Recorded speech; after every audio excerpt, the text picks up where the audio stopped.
Plan on flying? In order to board domestic flights, your driver's license or state-issued ID must be a real ID. Learn how to get your real ID today at tsa.gov/real ID or visit your local DMV. So first, absolutely, and I was let's dig it all up. Oh, no. True. You'll never guess. So sidebar. Yes. And also, I feel like I shouldn't have to remember everything. I know. Actually, I have to talk about this. 3, 2, 1. Hi, everyone. Hey. I'm Alicia. And I'm Meredith. And this is Also Podcast. Yay. I never know what to say. I'm so tired.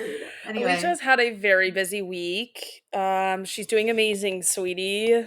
Y'all, let me just tell you about work. This week, a project went live. I can't even open my eyes right now. It's like DEFCON 5. For those of you who might, I don't know, watch the video, yeah, I recorded last night, slept in the same clothes. Yeah. You didn't have to tell them.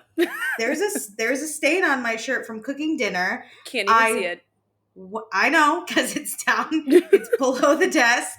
I woke up and just walked straight to my computer. And then, get this, today, this is the best part, I logged on at 8, and then I literally didn't eat or pee until 3. So corporate America is so fun. We should all kill ourselves. That's okay, not that. I'm going to dissuade that. If you're feeling like that, please call the emergency line. That's going to get censored on TikTok, let me tell you. What I will say is tell all your friends to listen to us so Alicia doesn't have to have grueling work weeks anymore. Guess what? It's over today. I mean, I got to do some work Monday, Tuesday. That's going to clean it up. But not her life, the project. Oh. Just kidding. Either one, but I'm not going to do anything about either of it. So tune in next week to find out if Alicia made it. If I know what happened to me. Anyway. The cliffhanger of the century. So we're here. So I told Meredith this is going to be either her carrying the show or us just shooting the shit, which no, I'm ready. I'm ready to carry this show, Alicia, because I have so many opinions I want from you, or I have recommendations of shows you have to watch. Amazing. There's so much going on, and I've been deep in watching TV this week. Okay, before we get into it, we have an Instagram, a TikTok, a YouTube, a Patreon. All the links are in our description. And please be sure to rate, review, and subscribe. I'm excited because usually before we log on, Meredith is the one that's like, I have nothing to talk about. And I'm like, I'll carry this show on my back. And today, she's going to be carrying me. And I can't wait. Okay, Meredith, do you have anything small you'd like to celebrate? Yeah, do you remember in the fall when I was like, oh, I'm about to be a liberal trad wife. Look at me making all this stuff at home. I made sourdough for the first time. Oh, yuck. You're one of those? Well, listen. I made normal bread, not sourdough. And then I was like, this can't be that hard. I see those videos and people are like, in the comments, they're like, I've tried so many times to make this sourdough starter. It's impossible. And to be honest, I was kind of like, it can't be that hard. And it's not. It's not that hard. You just got to put some flour and water together. Amazing. So you're one of those. I made sourdough this week. Look at me go. How'd it taste? It tasted good. I was a little impatient, and so I didn't allow it to rest correctly, so the bubbles aren't that big, but room for growth. Love that. Can I be honest? What? I've had homemade bread and it's tasted like ass. So now I don't know how I feel about homemade bread. No, I would if somebody was like, "Oh, try my bread." I'd be like, "Okay." But it's just someone who I don't know, I feel like some people are always making bread and then I try it and I'm like, no, I wouldn't give it to anybody. If it doesn't have preservatives, I think I don't want it. Yeah, I know. I need to freeze half of this loaf now because I'm going to my parents' house and it won't save till next week. Let's be honest. This is my take. I don't like when bread is thick and heavy. I will say I do have a slight issue with it this time being a little bit heavier because of the bubbles. I've had thick and heavy bread it's always the homemade stuff because they never mass produce heavy bread. Well, it's not supposed to be like that. So something went wrong. The specialists who are making bread in our bakeries every day for America are making it correctly. I would never doing it. Take this to you and be like, have half my bread. This is truly so I can have avocado toast tomorrow. Amazing. Amazing. Love that. Great. So now, What about so you? now you ask me. No, I Yeah, love what that. about you? Honestly, my small celebration is that I'm still alive. Like, I'm not kidding. Yay. Big celebration right there. Big The celebration. fact that I made dinner last night, the fact that I went grocery shopping on Sunday and I'm Oh my still somehow God. alive. Like, I told Meredith, this is how depressed I am. This is so embarrassing, truly. No, it's not. Every night when I log off my computer at like 9 p.m., I'm cooking dinner and I'm like, what? I don't want to watch anything because I really just want to rot. But I also Yeah. haven't had a conversation that day that hasn't revolved around work. So I put on a women's March Madness game that just happened because we're in May. And I watch it. It doesn't matter what team. And I comment, I like give commentary on like the footwork or like, oh, that's a nice shot. Or short. I'll even call out sometimes It's short. nice because, like you said, you can just brain rot. You don't have to think about a plot of a show. It's a game. It's going to be over. And, like, yeah, those, when they were actually happening, like, led into each other. But now I already know who wins. I have to know who wins. And it was like, could I watch it? And it's even the games that, like, maybe it's between two teams I didn't pay attention to that was, like, out one in the first, one in the second round. I can't watch those because I don't know who wins. Yeah. It has to be a game where I'm like, like any South Carolina game, any UConn game, I know they make it to the final. So I know who wins. Any team in the Final Four, I'll watch any of those games. I know who wins. And I watch it, and then I go to bed. I like that. And that's depression. But we're getting better because but she's surviving. WNBA, the preseason for WNBA starts today. So I'm going to log off work and we're going to make progress. I'm going to watch a game I don't know the outcome to yet. Look at that. And I spent $35 on the yearly pass. So and you bitches thought she would be done with basketball. You thought. It just started. No, the only thing in our notes app about to talk about at the show is basketball related. So that's going to be a forever like header on yours for the next like 6 months. Basketball. I'm trying to turn myself gay, and women's basketball seems like the easiest way there. Here's the thing: is it's year round now for you. Not that it wasn't before, but like especially now because you're even deeper in the WNBA. Yeah, that you go WNBA into college basketball, back into WNBA. Here's the thing: I will not watch any college basketball besides the March Madness. Make that clear. I don't have a team. Okay. I don't care.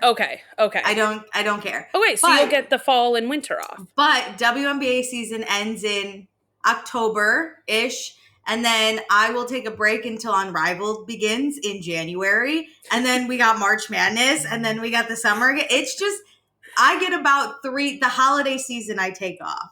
How lovely. Other than that, I'm really trying. Don't ever apologize for interest, especially if that interest is women's sports. No, and literally, like, why am I gonna deprive myself of something that makes me happy just because other people might judge me for it? We gotta get over that. Nobody's judging you here for that. That's the Nobody best part. At all.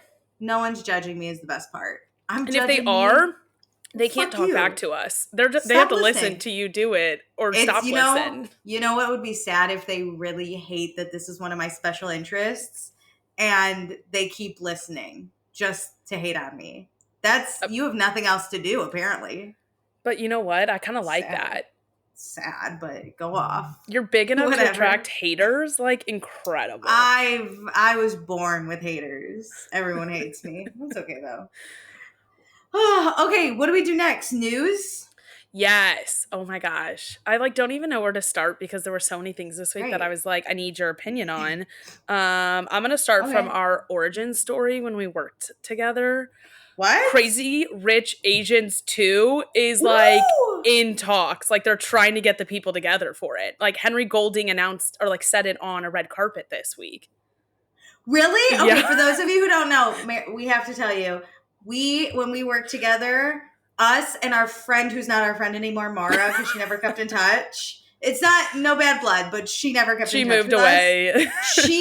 She was too cool for us, and we knew. It's not like we invited her to be part of this podcast. She never talked anyway. That's true.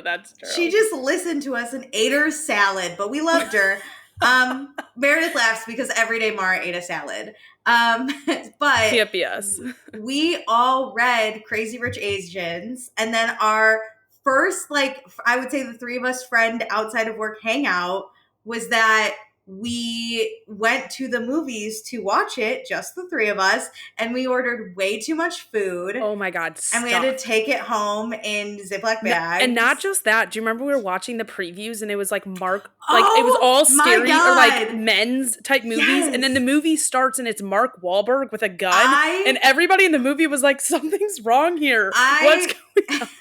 I think I was in the middle of you two and I was like, the fuck is Mark Wahlberg doing here? Like, I was livid. You definitely were, because I turned to the guy next to me being like, I'm sorry, are you here for Crazy Rich Asians? Because there was a guy, I was like, I'm sorry, what are you here for? Yeah, because you're like, are we wrong? But we got to the theater, if I remember correctly, like an hour early. So we knew what theater we stood outside that theater forever. But yeah, Mark Wahlberg started and everyone looked confused. And then there was kind of an uproar. And then they turned that movie off and everyone cheered. And then we had to rewatch previews. No, we didn't. He was like, I'm so sorry, we got to skip the previews. You're right. Like, we don't have time for this. And everyone was like, no worries. Because I was disappointed then because I like to see the previews associated with the movie I'm going to see. Because you're supposed to get ones that are similar. So it honestly should have tipped us off that there were a bunch of action men previews. But I have to say, so then we watched the movie, and I think after we were like, now we got to discuss how it matched with the book. But also we all had to get home, and it did. I mean, it's a great, you want to know why it's a great airplane movie? It's because it doesn't match the book very well. It's a good story. I really liked it as a movie, but yeah, like we were upset that it didn't align with like how book 2 is set up. So I'm like really confused. How did it end? Spoiler. How did the movie versus book end? Because the ending was the worst part. Yes. The movie ended. A big issue throughout the entire book was that Rachel and her like real biological father, like that storyline didn't match up, which is a huge part of like movie 2. Yeah, or book 2, the biggest issue that we took is that at the ending of the movie, like Rachel is being pushed out of her like relationship with Nick. Yeah, Nick's mom didn't want her a part of it. And so Rachel like gives up. She goes to Peakland or something. I forget what her name was. Like house. And then Peakland! And then Rachel's mom comes and they decide they're leaving Singapore and like screw Nick, screw this relationship, they're over. And so they're getting on the plane and Nick finds her, gets on the plane and has his mom's ring. And the ring is the issue because his mom, in the book, they do get engaged and they do like continue their relationship. But his mom is still against the relationship. His mom doesn't approve. Yeah, getting the mom's ring is like a huge issue for her, like for it to end like that in the movie, because in book 2 the mom still is upset and trying to make sure that this wedding doesn't happen. But in the movie doesn't it end like the mom approves and then they get engaged? That's like because then there's this whole engagement party on the top of that like crazy 3 building like with the tiered thing. The book was so good when it was like you really thought they were gonna maybe break up, and then he shows up on the plane and she's like, "Did your mom approve?" And he's like, "Nah," which was crazy I'm too. Willing to give up my family. No, I don't think they get engaged in the book on the plane. It's that they go back to the city and they see each other and they like get back together. But it's under the impression that he's kind of giving up his family in order to like be with her. And then in book 2, his grandma is dying. So then he has to go back and it's like, will he get his inheritance? Because he kind of like said F you to the family. And wasn't the only one who kept in touch with him, the cousin Astrid. Yes. Who then is the best character, who was very underused in movie 1. And I get it. But in the book, I fell in love with her immediately. And then book 2 is about Astrid and her merit. This is the one I remember the most. Yes. Because I was obsessed with it. Well, they actually put her in book 1 a little too, like they put her story from book 2 into book 1. Yeah. But also they underutilized her, I think, at us getting to know her as a character. I agree.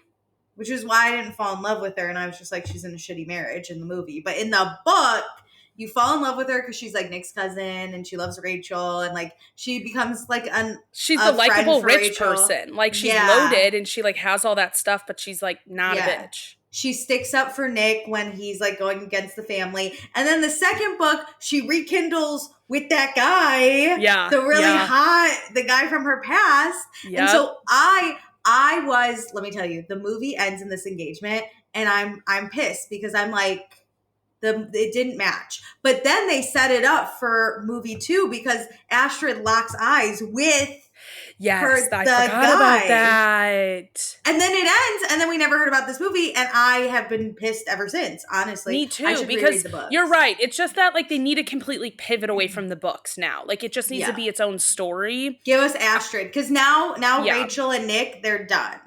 So now we need Astrid's whole story. Well, Nick and Rachel just need to get married and go search for her biological father, which is the part of like book 2, and like. Yeah, but if you're gonna stray away from the books, you can wrap that up because their biological dad was like not even mentioned in movie 1. So if you're just going the movies, it was in such a minute way. Yeah, so you don't need it. But Astrid, I swear to God, no, you do need it because her family is such a big part of book 2 and book 3. Well, but the main character of book 3 is that actress Kitty. So like, yes, it's like under. Holy fuck! I forgot about the book. I need to reread these, I think. But you could go like if you want to wrap up Rachel and Nick, you could just say they're married, they're gonna have kids. Second movie focuses on Astrid's story, and then the third movie you're gonna have Kitty's. Like those were all subplots, sure, but you don't need Rachel and Nick for like the rest of it. But obviously, if Henry Golding's gonna be in it, that's a good Nick, point. So like, well, they just need to swap the focus, so the focus goes on Astrid in the same way like Astrid was kind of a B character. Like Nick and Rachel's wedding is an event that happens for Astrid to be like the focus of. Which but here's the other thing. It's been how many years at this point? You've aged them 10 years? Oh, I didn't think about that. And I mean, these people all look great, but like Alicia, 10 years? No, not 10 because we didn't know each other 10 years ago. It's been like 6. But still, you kind of aged them a little bit. 6 or 7 because we stopped working together in 2019. But Meredith, they haven't even made it yet. So like. No, that's so true. That's so true. You're going to age them literally 10 years. And it's like Stranger Things that they're still in 8th grade, but they're all literally 21. That's why I had to stop watching. I was like, these are taking too long to get out. And then whenever they finally get them out, I hate Netflix's whole, we're going to drop half the season at one point and half the season 2 months later. You're wrong. The last season of Stranger Things was so I haven't good. watched it, so I should. Oh, you're wrong on that. I don't think I've seen the last 2. Oh my God, you had it was so much fun last season. I was having a blast with Eddie. Please. I was laughing my little ass off.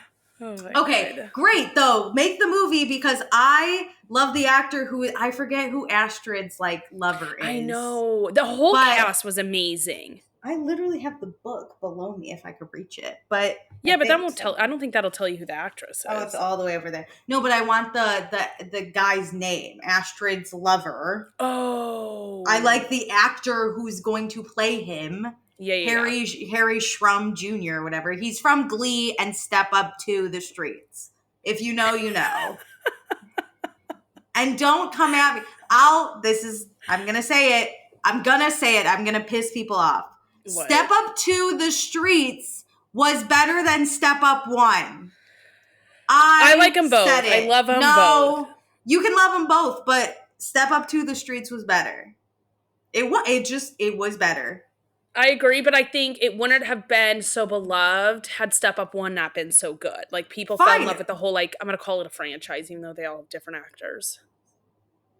Maybe. Step Up 2 was just better. It's like when you're asked which is better, Cheap Bride the Dozen 1 or Cheap Bride the Dozen 2, you're going to say the first 2. one. Because the second it's the 2. I love the second. No. Oh my God. Then with those camp houses, amazing. But it's not as good. Let me tell you why I know this. This is my depression. I needed something to watch yesterday, so I watched both Cheaper by the Dozens, and Cheaper by the Dozen 1 was way better than Cheaper by the Dozen 2. Oh my God. And I used to love Cheaper by the Dozen 2 a lot more. You have to rewatch them as an adult. I think all the comedy went right over my head as a kid. The first one is so funny, and I cried at the end. That's embarrassing. That had more to do with that. I was about to say, depression. I think that's your depression. But the kid FedEx, he ran away, and then his family loves him, and I was a mess. Oh, Anyway, God. and do you have any other news that's not going to bring confessions out of me? This will bring confessions just in a different way. Great. Group Chat Season 2 has dropped on TikTok, and this time it's about planning a bachelorette, which is just, the girls needed this to be like, no, this is what life is like for us. Immediately, so Season 1 was about, it's planning hard a dinner. To explain. Planning a dinner. I have to say, that one is, I've been there, but it's less prevalent in my life currently. Mm-hmm. Like, that was very, like, when I'm 22, I'm trying to plan this dinner, and then you're trying to invite your boyfriend. This? A bachelorette? I was like, whoa, I feel a little too seen. Like, I was hesitant because Group Chat Season 1 was good, but everyone was very obsessed over it in a way that I was like, no, I love watching it, but I can't relate as much. I watched this, so I watched it because Meredith told me to, and I was like, I'm a little hesitant. I think I even responded, ugh, okay. Yeah. And I watched it, and I was like, no, I can relate to this right now. I got in my stressed. life. I was like, you're telling me, because I put myself, I feel like, in the group chat while I'm watching it, and I was like, are you fucking kidding me? We're going to Costa Rica, and we're already going to Greece? Like, you can shove that trip up your ass. Like, I would be the girl we see the most, being like, we're not doing this. I think that's why Season 1 didn't hit as hard, because if you're changing the place, I'm going to be like, whatever. I don't care when we go to dinner. You want to invite your boyfriend, like, fine, there's 5 other girls I'll talk to kind of thing. But this, you're going to have me fly to Greece for your wedding, $900 round trip flights. We're not even talking hotels. And then you're like, hey, I'm not going to have, you can't have a bachelorette unless, like, it's in the town we all live in. Well, I was about to say, why don't you just do a quote-unquote bachelorette when you're already all in Greece? Go to a boat day. Like, do it while you're there. You don't get a whole other trip. No one's going to Greece for the weekend. So everyone's there for the week anyway. So you might as well, the day before your wedding, be like, hey, we're going to do a boat day, and then I'll have the welcome party, and then, like, we're Greece. We're doing the wedding, whatever. But no, I am a big believer. If you are doing a big destination wedding, you don't get a destination bachelorette. Nope. You don't. Especially, also, hot take, but not. If your bachelorette should never have me leaving the 48 U.S. continental state. If I need a passport for your bachelorette, we're done. If you're going to do it, I think it needs to be a big discussion of, like, here's what I'm thinking. Is anybody hesitant on this? Because... No, I can't go on a full-ass passport necessary trip for your bachelorette. I understand, but like listen, there's like influencers out there who are doing it. Like, it depends on who your friends are and what the vibe is. So I don't want to make a sweeping call about it because I might do that. I might but the thing is I wouldn't expect people to go. I'd be like, hey, I want to go on this trip. If anybody wants to come. But it's that bachelorettes have this unspoken, you have to do this type of mentality. And I hate that. No, see, if everyone wants to plan a trip, sure, go for it. That's so fun. The thing with a bachelorette, though, is it's all about the bride immediately. So it's not a cohesive vacation. So if you require me to have a passport for your bachelorette, we all get a say in what we do immediately. That's why your bachelorette is not allowed for me to leave the 48 continental United States. Yeah, I don't think mine would be like a traditional bachelorette. Mine would be a trip to spend time with friends. The minute you go, here's what I'm thinking, everyone, I've put the itinerary together. No. I'll do that. Also, I'm a big believer, bachelorettes, you get a weekend. So, like, why are we flying fucking anywhere? Yes. Because you get a weekend. The most you get is people flying in on a Thursday. That is the absolute most. 2 days to tell me what to do, and I'll just do it. Anything anything more than that, it becomes my vacation. So I get to plan shit and do what I want to fucking do and not hang out with your separate group of friends that aren't necessarily my group of friends, and I'm sharing a bed with one of them. That's my issue on a bachelorette. You get 48 hours, and I better not need a passport. Now, if you want your wedding in Greece, that's lovely because I'm going to give you 1 to 2 days of my life, and then I'm going to do whatever the rest fuck I want. is my trip. Yeah, goodbye. Fine, whatever. No. I am so strict about this bachelorette. And Meredith, if you even remotely think to be like, I'm doing a week-long bachelorette, I'm going to shoot my brains out. Oh my God, no. Again, I would just say, because I've thought about this a lot because I don't think I'm like a traditional wedding person. Like my wedding will be like 20 people, lunchtime. Like we're not doing this hoopla. Lunchtime? Yuck. I also envision it like out of the country, like treating my family to like staying in Italy for a week type of thing. So I feel like I would just have a big like lunch. Well, I have like all these kids I have to think about. Like I don't want to like party with my nieces and nephews till 10 a.m. I would just literally want to go on a trip with like people I love. And so I think it would be like, let's go to Greece and like we'll figure out a plan and whoever wants to come. But like there's no pressure at all. Like I would not expect people to come. I don't know. And it would like most likely be like co-ed. Like it would be like if you want to pop in for a little time, like go for it. Like if you want to come for 2 days, great. If you want to come for a week, great. Like you can do whatever you want. I'm going to go to Greece. And if anybody wants to join on this trip, have at it. I guess. I don't know. I feel like if it's your bachelorette, just keep it in the United States for me and I'll fucking be there. But I don't want like themes and like a sash. Like I don't want that. I just want to spend time with the people I love, going to a restaurant, being on a boat, like things that generally people would enjoy with a vacation anyways. Making me buy extra shit for your party. Here's what I would do. I've thought of my friend's husband actually asked me this recently and was like, whoa. My friend Allie, who I talk about a lot, her husband Logan, I'm also very good friends with. But not close enough that I wouldn't kill him if he hurt my friend. Let's get that on the record. He asked me, like, what would you do for your bachelorette? And, like, would I be invited? Because we're bros. And I was like, let me tell you what I'm doing. I already know. I'm renting a huge house somewhere. Doesn't matter where. We can figure that out. We can figure out the logistics. In the 48 states. In the 48 states. You won't need a passport. I am renting this huge house. I'm inviting anyone I have in my life that I love. Not my parents. They are uninvited. But any one of my friends. And I'm going, we are gonna Jersey Shore this bitch up. We're not leaving this house though. It's just one giant ass house party for 48 hours. And we'll go. I love that. I'm joking. We'll go to sleep. We'll do other things, whatever. But like, we are waking up. We are jumping in the pool. We are drinking. We are playing drinking games. I am going to have flip cup in one corner. I'm going to have a poker table at the other. We're going to be having the best time. There's going to be music playing. If someone wants to DJ, let it out. And it's going to be so fun. Wear whatever you want. Do whatever you want. No makeup. Put on sweatpants for all I care. That is my bachelorette. Like the mission is just to have fun. It's not that like a spotlight's on you. It's just to be with the people you love and care about. Like how did we get away from that? We're all bunking up to 3 married couples to a room. Let's do it. I thought you were about to say to a bed. Sure, bring your husbands too. We're all going to be smashed and we're not even going to remember. Who cares? Chips galore. Everyone's going to eat carbs and frozen pizzas. We're not even ordering out. The DoorDash people won't even know where we live. That's my bachelorette. And then we're all going to leave smelly the next day. It's like a lock-in. No, literally, I want to do a lock-in. I think it'd just be so funny to be like... Because I have everyone in my life knows at least one other person in my life. So I'd be like, I don't even care where you sleep. There's no room assignment. Sleep on the couch, sleep on the floor. I like sleep that on vibe. The kitchen stove. Because also if you open it up, then the people in your life really get to meet and like bond and have a moment together before your wedding. Like I think that's what we're missing with a lot of these weddings. People used to live in the same city as everyone they really knew. And so there was an opportunity to know a lot of the people. Now it's like everybody across the U.S. is like converging at this one place.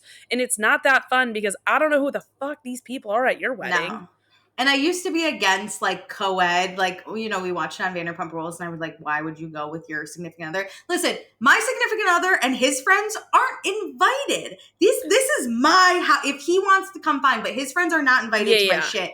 These are my friends. And all I'm gonna do is text my friends and going, all I'm asking is 48 hours of your time. This is all I'll need. I will provide all the booze. I will pay for the place. You just need to somehow show up. Just be present. I'll pay for the food. I'll pay for the drinks. I'll pay for the sleeping arrangements. There'll be a pool. We are going to get after like millennial culture club vibes. Think Real World, think Jersey Shore. The shit you watched on TV as a kid and you went, I can't wait to be 21 to do that. That's my bachelorette. That'll be epic. I love it. I love it. Spin the bottle. Everyone's married except like me. And I'm like, spin that bottle. Like spin the bottle for shots or for something else. Ooh. Or like truth or dare. Could be literally anything. But we're all going to be drunk. We're not going to remember. But you just know people are going to cheat. Then I'm going to have to deal with it. Oh my God. We're all blackout. We're all blacked out. Woo, Alicia. Crazy. I don't even want to know about it. You hooked up with someone who's not your husband? Enjoy. Don't let me know. I want to know like 6 months after my wedding. Like I don't want to know before my wedding. Don't even want to know. And then I'll have a 10-person wedding and you're probably not invited to that. No one is. I'm not going to tell anyone. I'm eloping. You'll never know. That's the thing. I feel like if I were to do a bachelorette in the U.S., it would be kind of like a party for everyone because you're not coming to my wedding. Yeah, I want a small wedding. And so that would be ideal. I've told my parents I'm going to elope. If it ever happens, I'm eloping. A prenup and elope. Nothing bad can happen to me. Check. Okay, great. Next up on the list is the Karen Reed trial just started up again. My TikTok is full of these videos. I popped my car. God. I just love it. What's her name? McCabe? Jennifer McCabe. Yes. That's what she sounds like to me.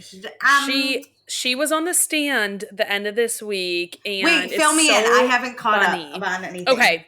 How's Karen doing? Is she good? I love her. I think she's doing way better than like the first trial with her like facial reactions. But like I would be her. I would be her. It's like, are you fucking kidding me? You guys are throwing me under the bus and colluding to put me in jail. I get to make any facial reaction I want. My eyes would roll so far in the back of my head.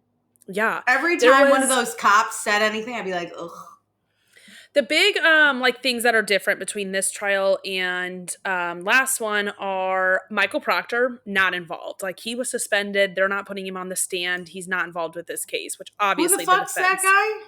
He was the one doing the entire investigation and was like talking shit about said Karen. She was hot though. She was a cunt, but she was hot, right? Yeah, like looking for her nudes on her phone, like terrible behavior. Even if like she did do it, terrible behavior from him, like gross stuff. So he's not involved in it. And then they had a lot of trial motions and stuff like leading up to this about like what was allowed and like who was going to be allowed to testify. And a big issue the prosecution had was with those like expert witnesses that the FBI hired. They're the ARCA guys. Like one of them is really hot. People on the internet call him Crash Daddy. Me. I'm the internet. So they, I forget what the term is, but there's like a way that you talk with the witnesses without the jury present, and the judge will like rule on whether or not that these people can testify during the trial. And so they had that like on one of the days, the court days, they like released the jury and they had these guys testify about a lot of stuff. It was just like I think it's called a voir dire or something like that. It's like a huge discussion. And a huge issue during that was that the ARCA guys deleted all their text messages with the defense.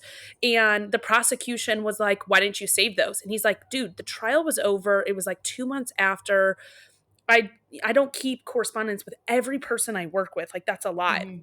And he was like, I mean, that must have taken you a lot of time to delete 100 messages. And everybody on the internet is like, you can literally just swipe over and delete everything. I could do it in 2 seconds. Not even.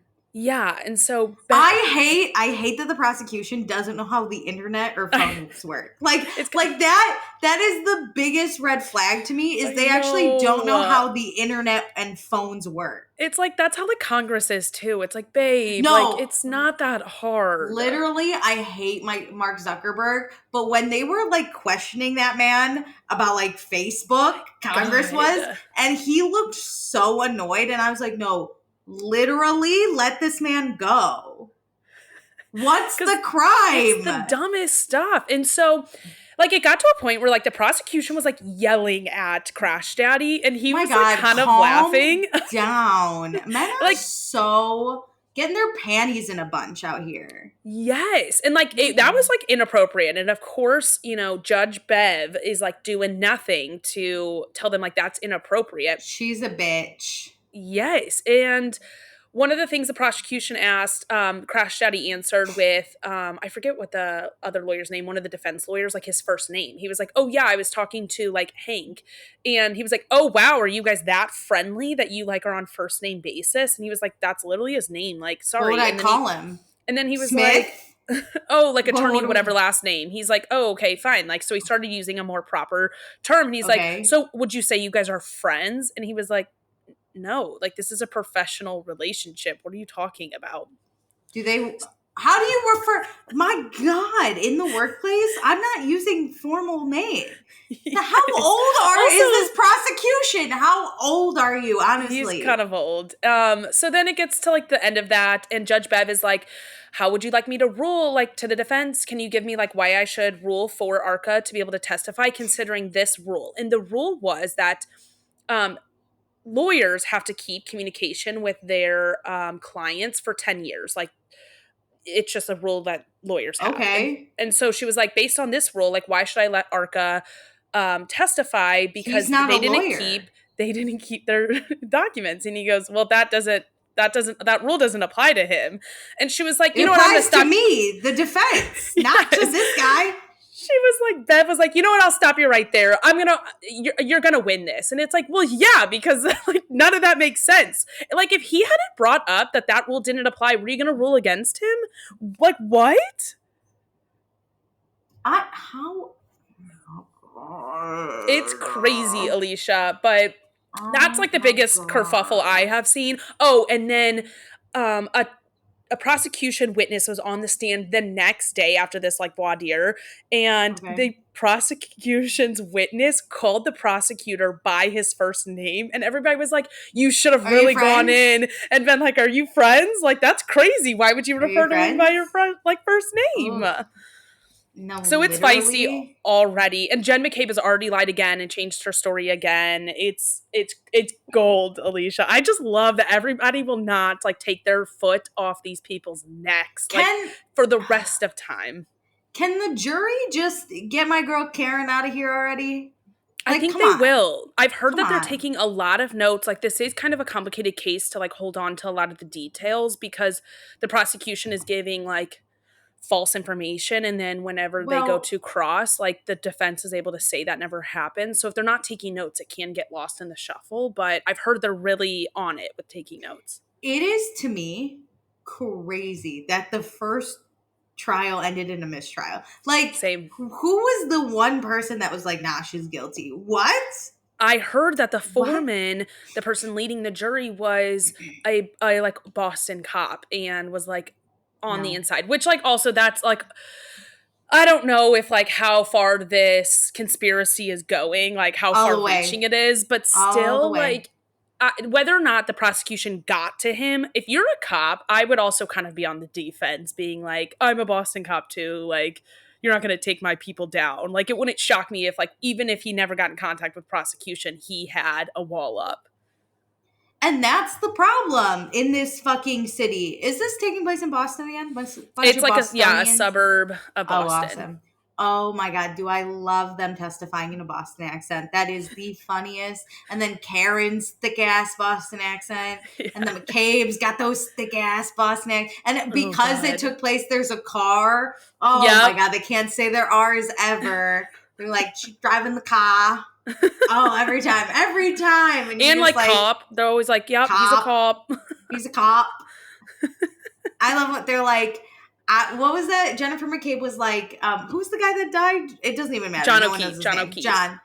John was my friend. And she did it in like the craziest accent. She's like, I actually loved him. And her voice was so pitch high. God. And her Boston accent was so thick. Alicia, she showed up to the stand like she had a whole makeover done. Like she went to like get a blowout the day before because people I think ripped her apart for her appearance in the first trial. Does she think it's gonna get better? I don't care what she looks like. She's a fucking weirdo. Here's my thing. Karen's innocent. And I truly went into this until recently knowing nothing about this trial. I would have been the best juror in the world. It took me one Netflix or one Max documentary HBO for special, me to be like, no, even if she's guilty, the evidence it's very much O.J. That's Simpson. what it is. If the glove doesn't fit, you have to acquit. The glove doesn't fit. That's what it is for me. Like, we can argue whether like she did it or didn't, and even if she had like involuntary manslaughter where she didn't know she hit him, okay, fine, whatever. Like, we can discuss that. That's fun to debate. But when it comes to this evidence in these trials, like, she is not guilty. Literally, the prosecution doesn't know how the internet works. How are we taking anything they say into consideration? Your house long to die in the snow. You're gonna die, Googled? Alicia. Another prosecution witness, because we're on the like prosecutor's case right now. Analyzed John O'Keefe's. I think it was either her phone data or his like Apple Watch data. And they literally made a misleading chart about where he could have stood at like 44 Fairview, the house he died at, because they made the circle on like the aerial view of the house fit perfectly, not up until the house. But if you look at how far from the street to the house is, I think it's like 75 feet. In the inaccuracy of like where it would ping where he was at is like 82 feet. And so on cross, the defense was like, wait, so like what's the circumference of the circle? Like how like wide is that? And the guy was like 82 feet. And he was like, do you know what the distance is? And he was like 75. And he's like, oh, so your circle would be in the house. And he was like, yeah. So he could have been in the house. No, you're saying. It literally the glove doesn't fit. like nothing they say lands at all. No. Remember and they like always give misleading data and misleading information and misleading videos. Like if you have to do that, why are we trying this case? There was that one video of the car that was taken to like the mechanics or like the pound, whatever, the junk, wherever. Sallyport. Yeah, the Sally, police, sure. Yeah. And they show like, they never came close to like the passenger side. Like, oh my God. And then the defense was literally like, if you look, this video is backwards. So let's flip it. Oh, look, he is by the passenger side tail light. And I was like, if I was a juror, I'd be like, you're just lying. You're just sitting here lying because to me. Why do you need to do such shady activities if the truth shows that she did it? Again, yes. Why are we doing shady shit if you have concrete evidence that she did it? If you believe it's so bad, okay, she was mad at him. I sit on this podcast twice a week and talk about how I'm going to kill half of the people we speak about. That doesn't mean I do it. If one of them shows up dead, sure, I'm angry at them. If Carl Radke somehow shows up dead, oh yeah, you should question me. But there's no evidence, and so goodbye. Like, what? It's so crazy. It's crazy.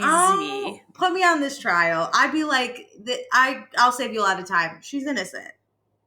And even if she's not, I'll keep you up to date as the crazy shit happens. Like, she will never be 100% proven guilty. There's no way. You just hate a woman. You just hate this woman. My favorite is that she doesn't even give a shit anymore. She was sad that her boyfriend died, and now she's like, I couldn't care less. No. Jesus Christ. Well, what's sad is like, she can never live a normal life again. No. But she doesn't need to because Boston loves her. But like she's in like hundreds, if not millions of dollars of debt. True. Like her life is ruined even if she doesn't go to jail. And that is so sad. Very true. All because these other Boston cops don't want to admit to what happened, or just say it was probably an accident for some reason. He was outside, he passed out, and now he's dead. It could just be an accident. We don't know. And we'll never know because you're giving us false fucking information that just leads me to believe she's innocent and the cops killed him. That's the thing. If some of these people didn't do this, which, I mean, I don't think all of them were involved. I think all of them are involved in the cover-up. But the people who weren't involved in the actual incident are making it so hard for his family to find peace. And I could never do that. No. Even if it was my own family. Like, I'm sorry, I'm not backing a murderer, no matter who they are. I don't think I would either. I think I want the tea so bad. I'd run to the police and be like, guess what? That's what I saw. That I would want to be the hero. I would want to be like, wait, I literally got a confession out of them. Look, I got it recorded. Oh my God. I'm turning my father in. You'll never guess what happened. Like, the most I would do is, like, not call the cops on you, but I'm not going to help you with a cover-up. Turn my head the other way. But I'm a big mouth. I'm going to tell someone. Probably. Yeah. So don't invite me to your scheme.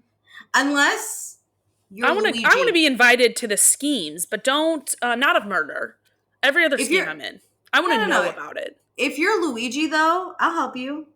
What you need? You need another city bike to escape? I got you. What's up? I will perfectly time the city bike for you. See, that's okay. I will do that. Like, but we got to make sure I have like plausible deniability where it's like, you stole the bike from me. Sure. Who are we? And it all depends who we're killing, you know? And who are we blaming? Like, who are we going to blame after that? Alicia, I told my friend that when the day happens, the day we all know we're hoping for, I was like, we should start a GoFundMe already for that person. Like, I'm ready 100%. To support. We have to help them escape. Because they're a hero. No, truly. I love you, Luigi. Dude, you ever need anything? Let me know. I heard he's taking letters. Like, you could write to him and he writes back. He also has released that he, I think he needs either the letters to reduce, or he, like, gave some communication out there that he, like, can't answer them as fast because he's getting an onslaught of letters. He's like, here's my system of who I've received. That's prevented me from writing. Yeah, but I'm happy he has support and he's not bored. For sure. He just has so much to read. He's going to be so educated after this. And he just, like, is probably filled with so much love. Like, that would make me fight if, like, everybody was, like, on my side. I'm like, hell yeah. Truly. Actually, this just came up at work the other day. We had, like, everyone in our area just ate lunch at the same time. So we all sat together. And we brought up Luigi, and this one guy was like, no, love him. And then this girl was like, who's Luigi? And we were like, you don't know. So we had to tell her. And when I tell you, we gave immediately we told the story from our point of view, which was very positive. Wait, how does this person not know? No, literally under a rock, this person. You live in New York, first off. And under like, this is rock. Everywhere. She's not in pop culture, so that might be okay, but this isn't just pop culture. Like, this is real news, too. No, I know. If you met her, you'd be like, maybe. But no, she should know, because she's, like, on socials. I don't know. But then she was like, but murder is wrong. And the whole table went, oh, not you. Like, all of us were like, oh. It's like, yeah, in, like, the real sense, I agree with you. But this isn't normal murder. No, like, this isn't the same thing. We all went, boo. And we moved on. I was like, don't be friends with us then. No, she's fine. But okay, well, I've got one more enemy for you. This is going to, I texted you that this would rile you up. Here's the thing. Literally, any time any of these people I hate go missing, I'm going to be accused for the murder. Okay, this one for sure you might be, but the only thing on your side is you don't live in the same city as this person. Ooh, plausible deniability. What's up? Okay, our enemy, Nick Vial. Oh my God, kill him. It was me. I did it. It was me. He is on his fucking podcast this week. I didn't listen to it. I saw this on Josh, the like Roni Stans TikTok. Nick was on his podcast this week saying that Brittany needs to be the bigger person and stop talking negatively about Jax. Like, when there's two people going through a divorce or a breakup, somebody needs to rise above and be the bigger person. Like, what? I'm sorry. Is he dead ass? I know we're recording a podcast, but Meredith, I'm gonna just need a second, really quick. keep recording. He fucking sucks. Is he fucking serious? He's a cocaine addict. He's a whole cocaine addict. Anyway. Oh my God. It's like, it hasn't even been a year since this stuff happened. And she has to watch it back on her TV. And you're saying she can't talk about it? I get it in like 10 years. Okay, like this can't be everything she talks about like every second of the day. I would agree with that take, but it hasn't been a year. Here's what I'm going to calmly say about it. One, men never should have podcasts. I don't know why this isn't a rule already. Put it into the Constitution. If women can't vote, men can't have podcasts. Speak. Oh, no. I was going to say speak in general. Sure, but like we got to start small because our rights are being taken away. So your right to have a podcast, goodbye. Second, I hope Nick Vial gets hit by a comet. I hate him. He knows nothing. And third, I would go as far to say that he actually hasn't watched Vanderpump Rules like he claims, and he actually doesn't know, and he's just, oh, poor man, poor men out here. He's a cocaine addict. Do you not know what Jax has done? Do you not Honestly, know how cocaine shitty... addict is like the least of the worries, to be honest.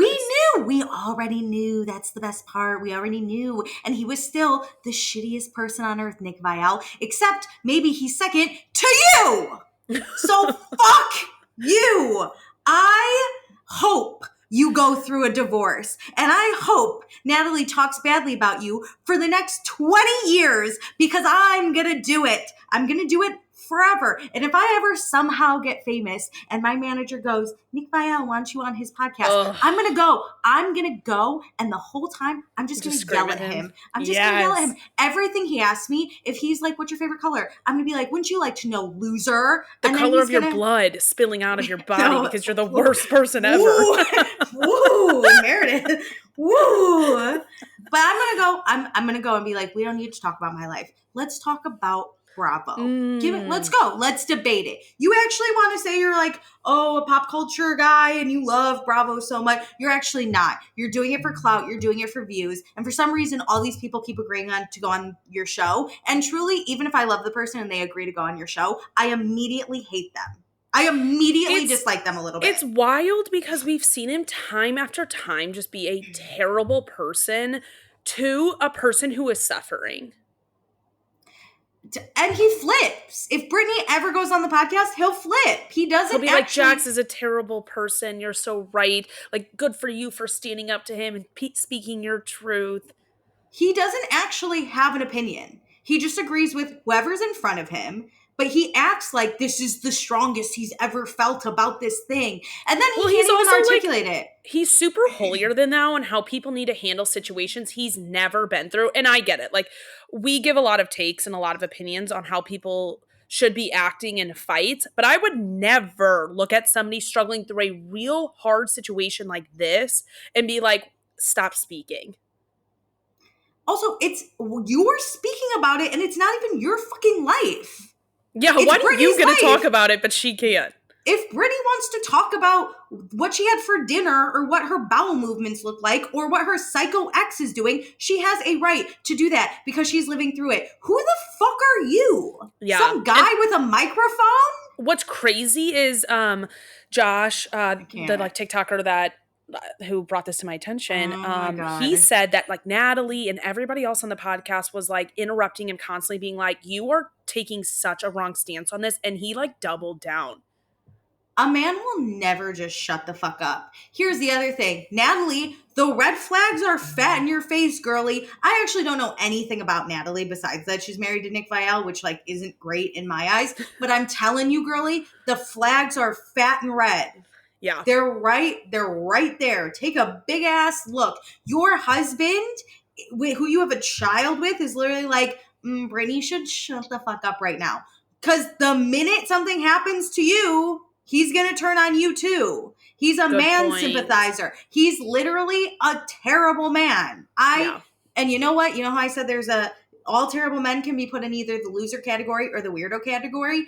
Nick Vial is the biggest of both. Like he's the center of the Venn diagram. A fucking loser to the point that he has become such a weirdo. Yeah, that's such a good point. He started as a loser and he has turned into a fucking weirdo. He is if Donald Trump and Elon Musk had a baby, it's Nick Vial.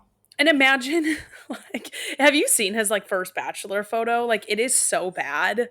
It is so weird. No, Like, he is a loser. You're right. I don't know how I think, was he a bachelor when we were in college or something?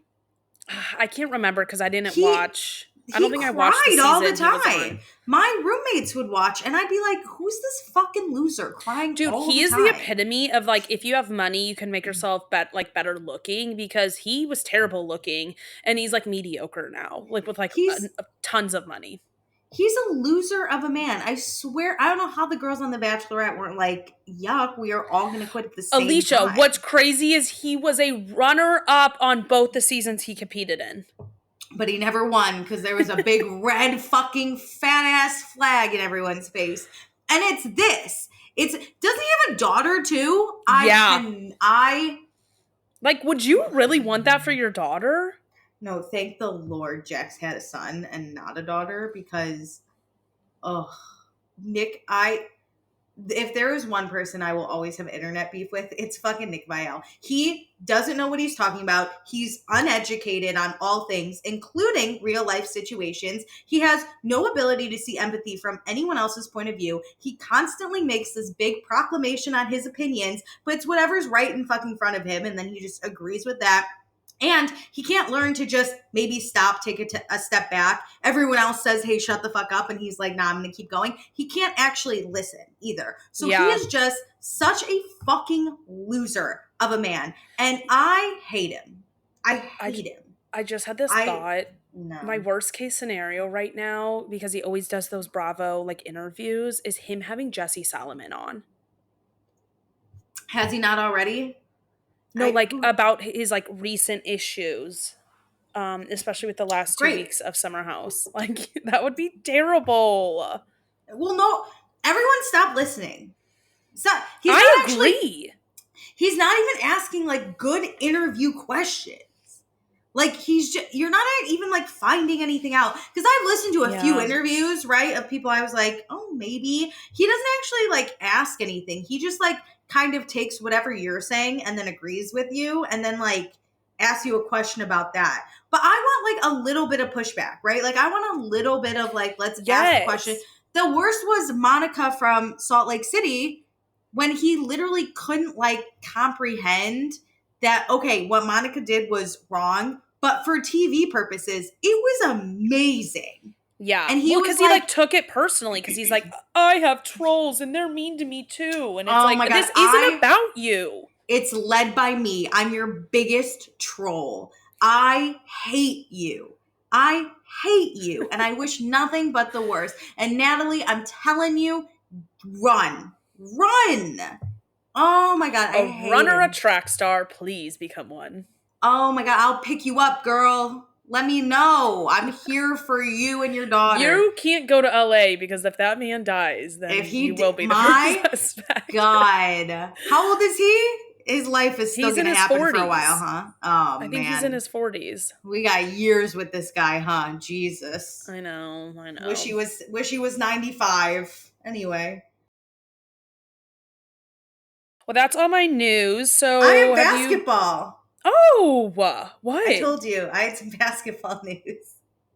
I just assumed you would have gone right into it with your small celebration. No, you went first for news. And I was like, I could do news, I guess. But I told you I'm going to keep you updated on all the news. Okay, so do you know who Angel Reese is? Yes, of course. She's been painted a villain because everyone pits her against Caitlin Clark. Caitlin has said we're fine. But I think as a white woman, sometimes you have to know your privilege. And I think it would be really nice if Caitlyn said more about it. But, like, it's also not her responsibility what the fans are doing. But Caitlin Clark fans cut it out.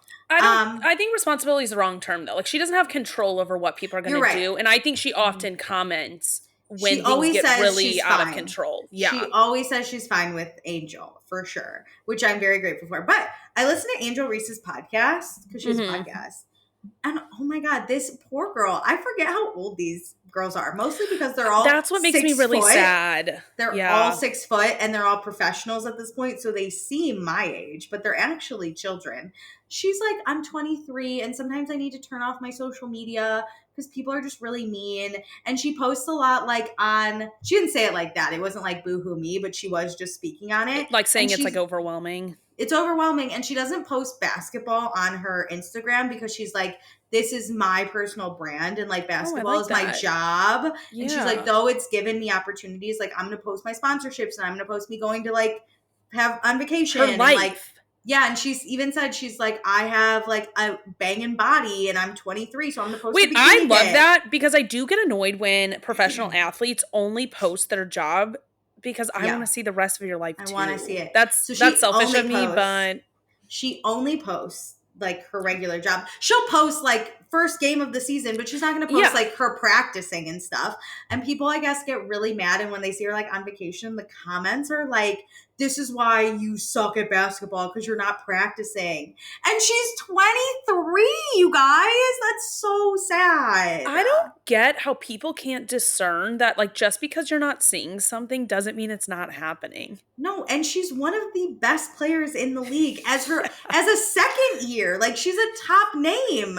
She has more She has more Instagram followers than Caitlin Clark. Like she's making fucking bank out here. Like and you're like, it is clear as day, like a case study of people who hate women and especially people who hate Black women. Like clear as day. She can do nothing. Clear. If she posted her practicing 24/7 and only posted about basketball, people would still be ripping her for only showing that. Yeah, whatever. No, terrible. There was also a rookie. She got drafted. Her name's Georgia Amore. A little about her. She's 5'6". Wild. Kind of short, right? No. Incredible. No, so short. You should have seen her in the class. I'm like 5'5.5". So you should have seen her at the draft. She didn't want to wear heels. She was heads shorter than all of the. But Paige Beckers is 6 foot. So like the two of them next to each other was crazy. Did other people wear heels? And so it made it even worse? Some of the talls did, which made it worse. But Georgia is tiny.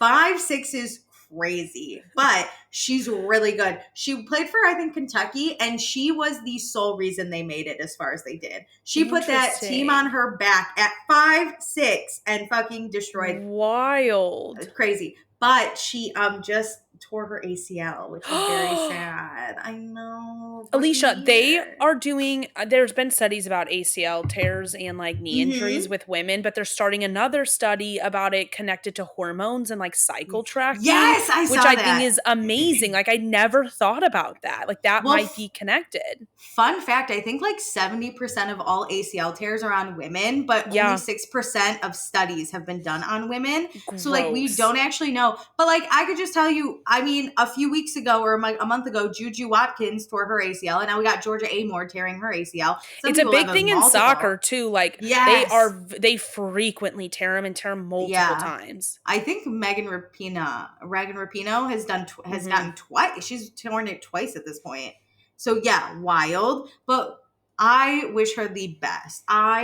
She could have been so good. I'm just disappointed. I'm sad for her. Was it in like a practice? How did it happen? Yeah, they have training camp right now. So basically each team has like, I don't know, like anywhere from like 16 to 20 something players that they invite to training camp. And this could be like veterans, people they picked from the draft, people that like they reach out to after the draft that they're like, hey, just come to this training camp. Because it's hard because you can only get 12 spots on your roster per team, and there's only like 10 teams. So really, like it's 120 hard. People, yeah, it's really hard, or maybe like 14. It doesn't matter, but like you really don't have a lot of teams, and so you also have to build like, okay, if you have some of your best players, like you have a Caitlin Clark, you then need people who can play the paint, right? So even if you have 100 great shooters from the outside, you don't need that. They're all not gonna, Clark. So you try and like build your team around the people you have for sure who works best off each other. So you invite all these people to training camp. So it's really sad you get drafted to a team and then like you might not even make it. So then they do training camp, and by the end of training camp, you need your roster of 12. And then from there, you could be like, okay, we want to keep these people on our reserve in case like we go injuries, but everyone then is a free agent if they haven't been signed. Yeah. So it's just sad because I think she would have made the roster. And now I mean, the Mystics will still hold her through her recovery, but very sad because I do think she would have made it.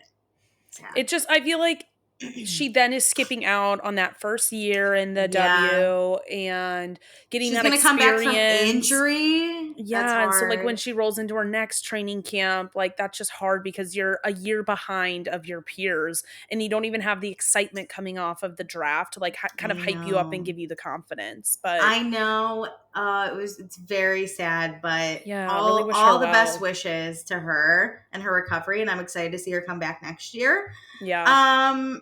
Okay, now we're gonna gossip a little bit. Ooh, because I love the tea. So, guys, my algorithm on TikTok is fixed. I don't get thirst traps of Paige Beckers or UConn anymore. She's back, baby. Thank God. But I still get updates occasionally. So yesterday, I was just scrolling. I was bed rotting. Yep. And everyone's freaking out that like remember AZ? Paige's potential girlfriend, which again, I don't care if they're dating or not, but I'm going to talk about it because I find it very interesting. Listen, again, we are on the fanfic type of conversation about it. You know, like that's what this is. We're building our TV show out. And so some of this may be true, some of this may be false, but we're just building a TV show. This is research and development, baby. They don't have to ever confirm it to me. I don't care either. Live your life. Alicia, I'm though going to think about it. I think we need to start calling gossiping research and development. As if we're creating a TV show for literally anything we talk about. This is R&D. Also, as a self-proclaimed gossiper, I don't always care if it's like 100% true, but I'm going to tell you what I found. Tell me a good story. Yeah. I'm going to tell you what I found. Anyway, so everyone's freaking out because AZ's wearing a necklace. And I was like, why is everyone freaking out over a necklace? Because there was already, okay, so AZ, this is how deep I am in lore. She used to wear this like one heart necklace. I don't know. But then everyone freaked out around Valentine's Day because she had a different heart necklace. And then the really deep people were like, this is for everlasting love. Did Paige give it to her? And everyone was like, I was like, I don't care either way. I'm going to believe it. Yeah. Anyway, so then she has a new necklace on. So I was like, is everyone freaking out over this heart necklace? But no, it's a necklace with the number 5, which is Paige's number. And then like it goes into like a half heart. So like almost looks like, it honestly looks kind of like 50, but it's like not. From far away, I was like 50, like 50 Cent. Like, I don't, but no, it's a 5 with a little heart. And I was like, whoa, crazy, right? Because this girl is claiming her girl. She's like, lesbians, back off. This is mine. And I respect the hell out of that. And it's like, I got some money. Like, she already had money, but it's like, I just went through a big moment. Let me treat my girl. Like, well, the lore got deeper because I went to the comments, obviously, and everyone was like, shout out, I don't remember, some girl like for the necklace. And I was like, why is this rando girl being like, what? And so is it the person who like made it? So I go look, and then this girl is like, she posted a TikTok like, oh my God, that's the necklace I made. And I was like, wait, or she said something like that. Like, I designed something weird like that. And I was like, is she a jewelry designer? Like me being like, weird, because she then made a comment about how like Paige got the necklace in October that she had designed. And I was like, cute. Was she just holding on to it, like waiting for the draft? I'm like, well, did this person get paid to commission it? Like, did Paige ask for it? Or did this person, was it just like a fan creation and they just sent it to Paige? Like, who is the one who wanted this necklace made? Literally, I thought Paige had like gone to get it designed for AZ. Yeah. So I was like, that's so cute. No. This fan gave it to Paige, and Paige, from my knowledge, has never worn this necklace, but now AZ is wearing it. Because why would she wear her own number? That's crazy. Like, yes and no.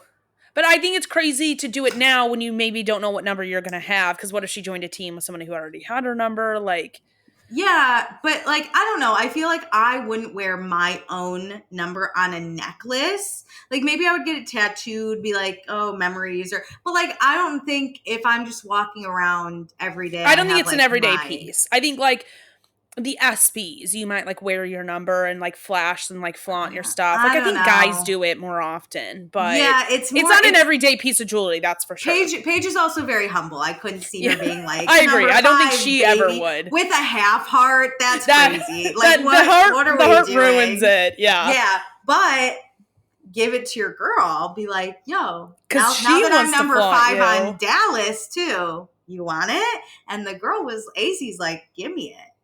And she wore it in a TikTok with Suni Lee, the gold medalist Olympian. So we all saw it.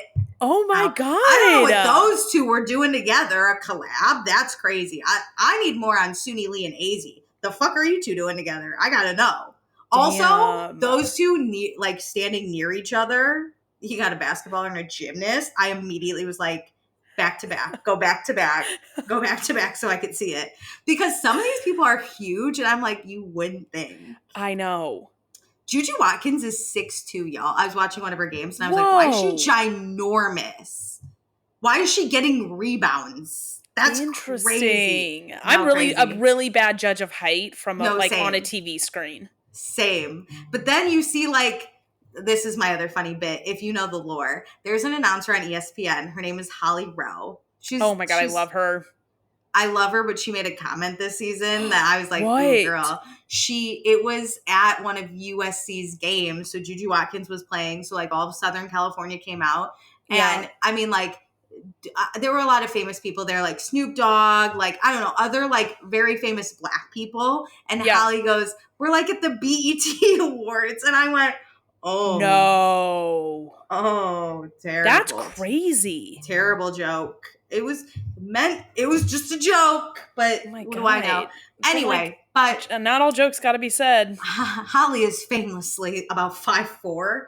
Yeah. So that's the thing. I loved watching her with basketball players because she often came to Kansas games and would do the reporting for that. Yeah. So I saw her a lot when I was in college. Seeing the guys like hunch over to like get to the microphone is so funny to me. My favorite is because women are shorter than the men usually. Yeah. But at the WNBA draft, she's not really wearing super high heels because she has to stand there and interview. And the camera will just cut her out. So it's like a corner of the top of her head because you have to get the player in. And Holly's just, you can't even see her mouth moving, but you just hear her talking. And I was like, get her a box. What are we doing? But it's my favorite bit every year without fail. Holly stands there and gets cut out of frame. Or like it gets cut at her like chin, and you're just like, what a weird. Damn, that's so disappointing. Angle. She said that comment because she is like one of the women who was like a sports reporter before it was more accessible to women. I would say like it was always like really impressive for her to be out there. She has a Grammy. Fun fact. Really? She's a Grammy Award winner for sports reporting. I didn't know the Grammys did that. I didn't either, but they always were like. Is it Grammys? It has to be. But they always kept saying, and I thought it was a joke where they'd be like, Grammy Award winner. And I'd be like, weird. Interesting. What? Either that maybe she's a Hall of Famer. I don't know. It might be Hall of Famer. I might be fucking this up. Because I was like, what'd she do? No, anytime somebody says anything about her, I'm going to be like, oh, Grammy Award winning Holly Rowe.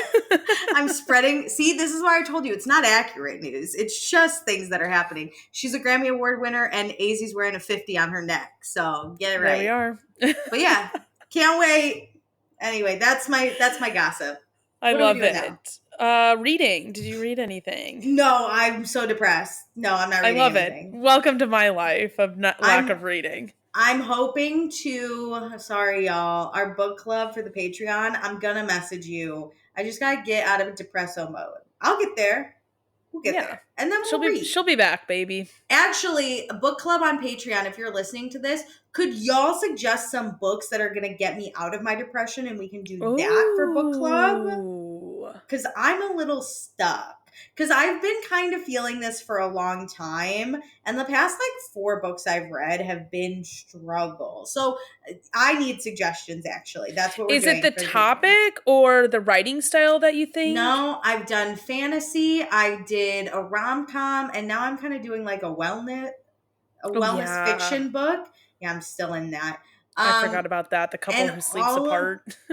all of them are a little rough. Okay. So I Books to don't get know. Alicia out of her depression. Yeah, that's the mission. Anyway, sorry. Love it. Great. What are you We'll see. watching? I've got a lot. Amazing.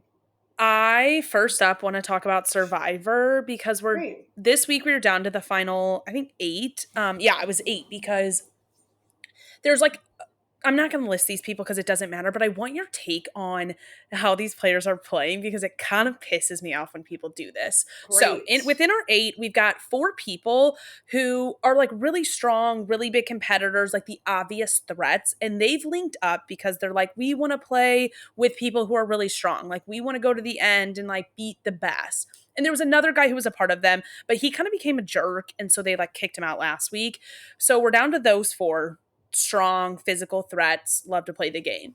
And then we've got the 4, I'm going to call them floaters. And so the 4 physical threats, one guy is like really strong with one of the floaters, like they're actually each other's number 1. So they've been trying to kind of like play this incognito game, basically the game you and I would play where you're actually really close but nobody knows it. Yeah, love that. And then the other 3 are just kind of out there and they know that they're like the next to be picked off, obviously, but they like won't trust each other. Like it's clear it's 4v4. Like you should vote for somebody in the strong people because that's your only chance to really win this. You're not going to Yeah. be able to beat them out. You've got to link up together. But there's one guy in the like floater 4 who is like, I don't trust these people. Like he's kind of close to the strong people. So yeah, he would probably make final 6, but what are you going to do from there? Like what's the point of making it 2 more weeks to have no shot at the finals? They're not going to take you. Like they really respect playing against the best. Like they talk about it openly too. So Mhm. why wouldn't you be with the 4 floaters? Would not link up with them. So they could not make anything happen. And one of the like floaters gets voted out. Like, what is your take on Well, now you're people fucked. yeah, who like play against their own Best interests? interests? Yeah. For like No, pride? I truly think they're just delusional. Like they don't actually see it in front of them. Which means you're bad at the game. Like that's just Yeah. what that means. The fact that you can't really see it means you're bad at this game. I think what they're thinking when they play against their own interests is like, okay, I can convince the strong people, it's not or like the group to let me in, or like it because it's not going to be me they vote out, right? It's going to be someone else who I live in a. They're not playing the long game, which is like Yeah, I feel like they're like, oh, I'm not annoying. that big of a threat, so at some point they will break apart. And it's like, you're sitting there waiting for somebody to pick you to play this game, but you just got to take it by the balls and play it yourself at some point. Yeah, or you just know you're gonna lose, so you're giving up. That's the thing Yeah. is if you like clearly play against your best interest, I think you're a bad player. I agree. All of the good players of all of these types of games will do anything to stay alive. Even Yeah. if they end up going home or losing, they'll try it. Just That's what it is. It's like you're scrappy. You're trying whatever you can Yeah. to get yourself another day forward constantly. And you're going to keep talking to people and keep coming up with plans and strategizing. Like this guy's just like laying down being like, I don't trust you. I won't work with you. And it's like, I'm sorry, but this is a game of like nobody really can trust anybody. Why is that holding you back? It brings up kind of like the Taylor Hale from Big Brother effect where like you just got to stay scrappy and see what happens and then you could win. Like at least she didn't roll over and stop trying. Like she would work with anyone at that point to just get another week. Yeah, even if they had like burned her the week before. It's like, listen, I got to take whatever road I can. Yeah, so like these people aren't just playing for like another week. They're just like not playing at all. You're just rolling over and so being annoying. Like, I'll let it get out of my hands. I'll let the tribal gods handle it. Well, whatever. You deserve to lose then. Yeah, I will say the like really strong four, they're really fun to watch because Yeah. typically in the New Age Survivor, they will be given at one of the immunity challenges an opportunity to sit a certain amount of people out to get rice because these people aren't given food the Oh, same way they yeah. used to be. And in past seasons, like the early New Age seasons, people would sit out. Like you need like 3 or 4, like a certain number. Lately, it's like, no, these people will not sit out. And this particular week, when they got faced with that opportunity, a lot of the people were like, no, like I came out here to play this game. Like I'm not missing a second of it. And I was like, I love that. That's Like what it, we like to see. yeah, they've got 7 more days, whether these people make it or not. They're like, I want to soak up every opportunity. Only one person wins this. So to be honest, majority of the rest of the people, you're getting the experience out of this. Why wouldn't you want to play some of these games? Like you're never going to get to do this again. No, real. Yeah, I think like if I would never go on Survivor, but if I went on one of these shows, I would try my best. But the whole time I'd be like, who really cares? Because at the end of the day, like, yeah, would I want to win? Sure. At the end of the day, though, it is just a game, and I'm just here to like have fun at the end. Yeah. Like not You everybody know, gets to play Survivor. Like play the game. Play yeah, that's very each fun. competition. Like that's one thing that's different about like Big Brother to Survivor. Everybody plays basically everything in Survivor. Hmm. Yeah, which is so great. You know what, this person deserves. You know who I'm rooting for? I don't even watch this season, but I've heard from multiple people it's pretty good. I want the person who has a number one in the big four, but isn't a part of the big four to win. Oh, Camilla. Yeah. I want that person to win. That sounds She's like on my draft team. I want her to win too. that. Her and her buddy in the Big Four, Kyle. Like he's more committed to Camilla than the Big Four, and I Huh? love their relationship. Like they're trying to like make some stuff happen, and it's Yeah. really interesting to watch them play. I'm rooting for that because I too. think that's perfect. It's like you're kind of the underdog, but you Mhm. could That's the make thing. it. Camilla is the one who was like really trying to work with those 3 floaters to be Yeah. like, we got to do something. And Kyle like supported it, but he was like, I can't be so overt because I'm with Yes. the strong people. But that's I will set you genius. up for Yeah. success with these floaters. Like he pissed them Yeah. off. He like didn't invite them on the reward. He was like, I want them hungry and mad because I need them to cause a riot. That's they a good wouldn't ally, do it. which is so dope too, because you Yeah. know then Camilla's gonna want to play the game because now she's outnumbered, and yeah, sure she is Kyle, but then you have these other 3 that at some point it's gonna be 5, I and know. you gotta play your ass off then and then you gotta really trust Kyle, which is gonna be scary, or you build a relationship with someone else behind Kyle's back. Like you could play a lot. Camilla I has the know. opportunity to really play a game now because she's the underdog in this. And I like root for that. she still has a chance with the rest of the floaters because Kyle Yeah. could swing over and it could be a 4 versus 3. Kyle could burn a vote, make it 3 versus 3, and just see what happens. You don't know. You don't know what could happen. I know. It's gonna Kyle could- end really well. There's still a lot of like of those like hidden things and like advantages in Yeah. play, and like really strong players but really savvy Listen. players. I'm like really excited for this ending. A hidden immunity idol is known to change a game. Yeah. My favorite, I still get clips about it. Who was it that was like, everyone voted for the same person, same like 2 people, and they both had hidden immunity idols, and then there was one vote for one other person, and then they like went home. And I was like, genius. It's crazy. That's the gameplay I love. Never stop. Because even there have been times when there's just 2 people who constantly get votes, who might be out at some point. They're all, the rest of the 10 people on the island are against them. And it's like, nah, those 2 make it to the end, baby. You never know. You never know. That's what I'm hoping for that, strong versus floaters duo. I love that. Great. Maybe I should watch. I could brain rot to Survivor. You could pick it up now because like I've given you all the details you really need. I could brain rot to Survivor. Eva, that woman with autism, is still on there. She's got a lot of advantages. Her buddy Joe. Is her buddy still? Oh, they're in the strong group, and so it's like hard to like root against them, but you still want like the good gameplay. Oh, they're both in the strong group. Yep. Like Joe was supposed to leave this week. That's like what a lot of people wanted, but he got the immunity idol. He won the competition. And so that's what also crumbled the floaters, is they were like, oh, if it's not Joe, then like I don't want to send this person home or that person home. I like that duo, but you're both on the same alliance. I love a sneaky little link, like I love that Kyle's dedicated to it. That's Me the too. best. That's the best. That's awesome. 10 out of 10. I might get into it. It's supposed to rain all weekend here. I might. You should, because I think we only have like 3 more weeks, so you don't really have to keep with Ooh, it for too long. I might. We'll see what happens. All right. Well, to stick with like competitive gameplay, I put on Netflix's version, I'm gonna call it, of the Traders. What is I'm it? gonna say their competition with like, bringing like what the Traders is to like Bravo and NBC. It's called Battle Camp. It's giving that Disney Channel games that we used to have. Is that the one with all the Netflix stars that come back?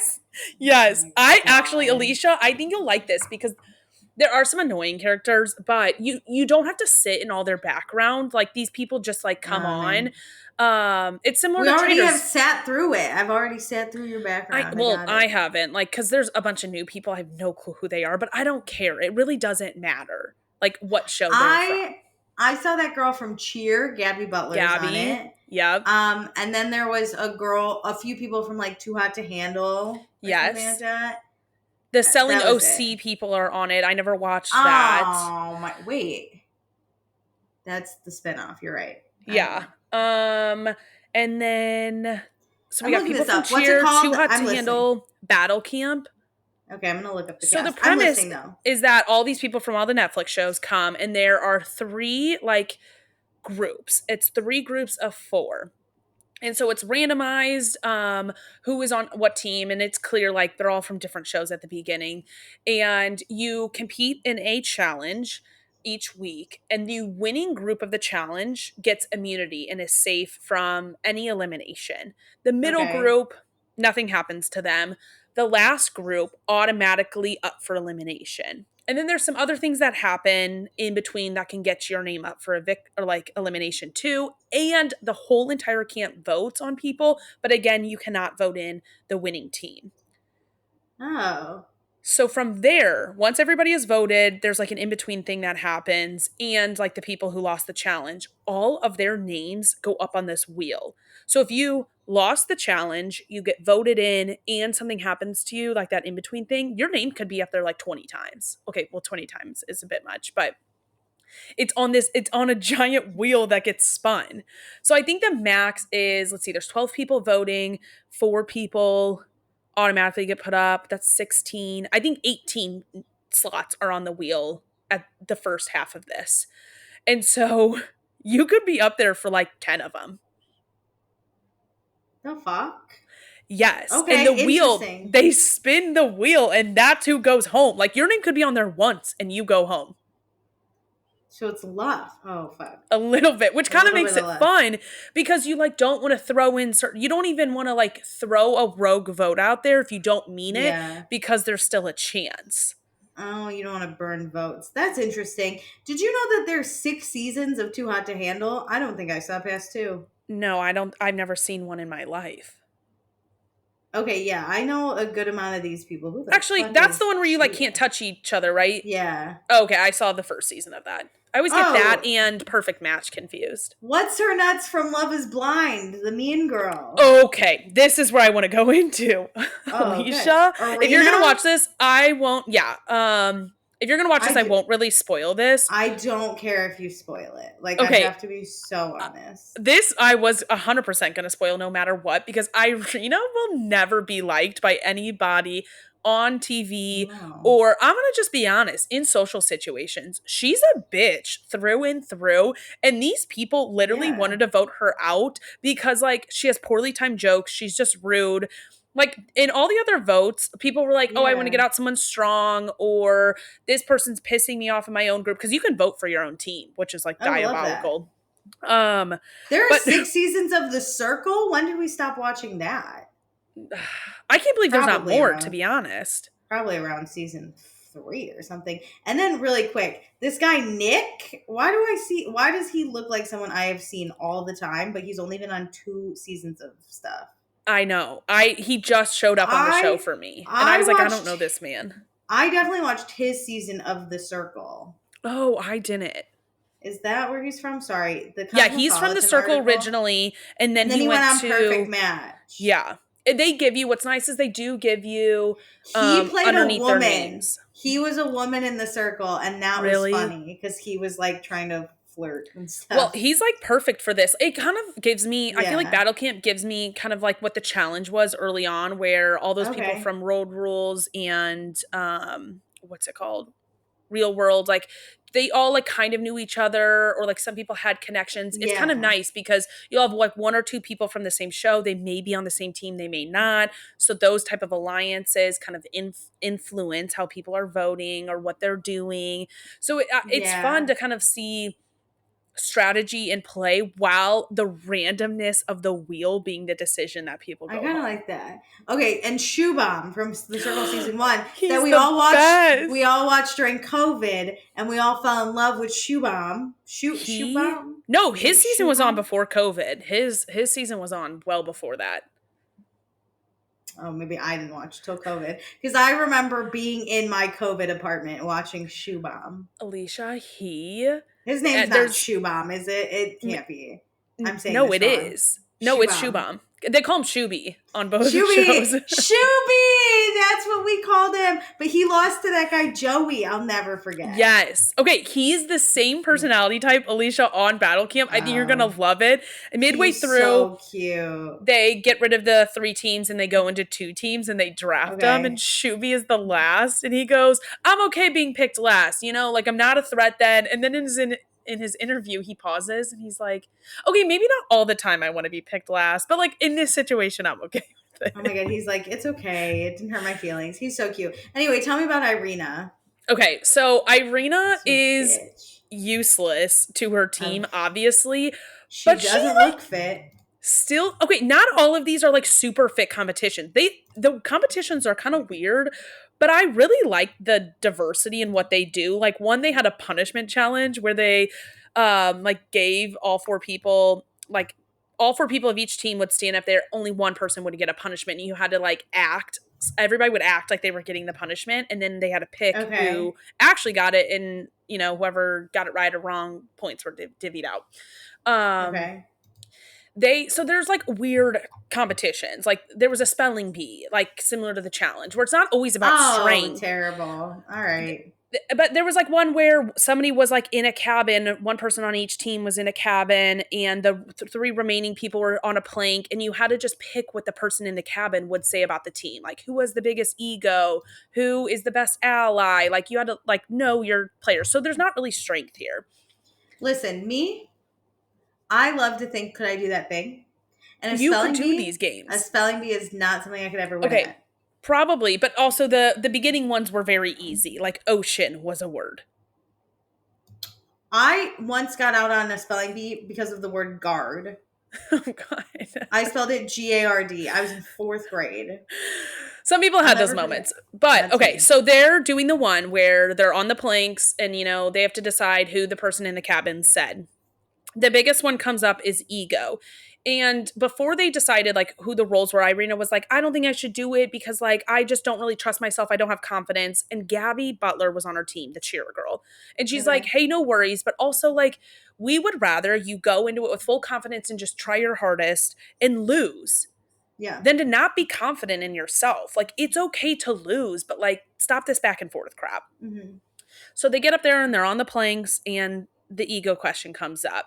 And it's Gabby Butler, Irina, and this guy. I don't know who the guy is, but it's clearly the guy. Like, I don't know him, and I'm like, yeah, he has the biggest ego after watching, like, 2 episodes. I mean, he's a man, so. She sits up there, and Irina's like, nope, it's me. I have the biggest ego. I'm so loud. And Gabby's like, hey, babe, it's not about being loud. It's like, this is the question. She takes the flag, and, like, that says, like, who was picked. It's not her. So they like lose the point. They constantly are losing points because of her. So the whole yellow team is pissed off by her. They're like, we would rather kick her out, because when you kick somebody out, you get a new team member. Like, you're not down a number. Lovely. So, like, it's worth kicking out your own team member sometimes if they suck. Okay. So the yellow team is like, but like, they're genuine nice people. Like, they're like, I feel bad. Like, I don't want to do that to her. I don't want to betray a team member that's not like us. Stop it. Stop it right now. So they're stressed about that. But the rest of the camp hates Irina. They're like, she's so rude. She like says the rudest jokes. Like, they're like, I'm done with her. The whole camp votes for her. Like, everybody but the yellow team. And then the yellow team is like, we got to vote for her too. Everyone votes for her and no one says anything. Like, Irina keeps trying to ask people all day, like, who are you going to vote for? And they're like, I don't know. Like, I think this person and this person. Like, everybody's just like giving her the runaround. They go to the wheel, because you don't know who people voted for until you go to like this wheel ceremony thing. So you go to the wheel and there's already 4 people who like lost the challenge up there. The yellow team lost the challenge. So everybody, Irina's team, everybody's already up there. And then there's this like middle competition thing where 2 people's names are going to be up there too. Okay. So those people get up there. I don't think Irina's name was in that. But then the other slots is everybody who voted, all 12 people. So the only slot she doesn't get is her vote. And it's like, she's like, what the fuck? She like starts sobbing and walks away. She went on this show to like redeem herself. Because she went on that, she got married or she got engaged to that one guy that was like, I hate you. Yes. And I was like, well, you're kind of a bitch. I literally was like, she will never have a good edit because she is a bitch. Like, she sucks. She's annoying. Yeah. She's terrible. And it shines through. Listen, that guy that she got engaged to was an ick. I fully felt that for her. Agreed. I was like, yuck, this guy. But she is mean for no reason. But she was like mean to the girls. She just like isn't a fun person to be around. You can tell she's really insecure because she doesn't exude any happiness. She just tries to bring everybody down with her. Like, it is, I'm like, babe, I think you need to go to therapy because half of this is just you're so unhappy and you got to stop chasing like people's like support and happiness because they're not going to give it to you when you're like this. She didn't go to therapy. She just lost a bunch of weight. It's one or the other. It's how you know who's mentally healthy and then who's like physically skinny, you know? Oh my God. You're rarely both. No, I'm just kidding. That's a good point. You either love food and you love yourself or you hate yourself. So you go work out. And you're skinny. Yeah, whatever.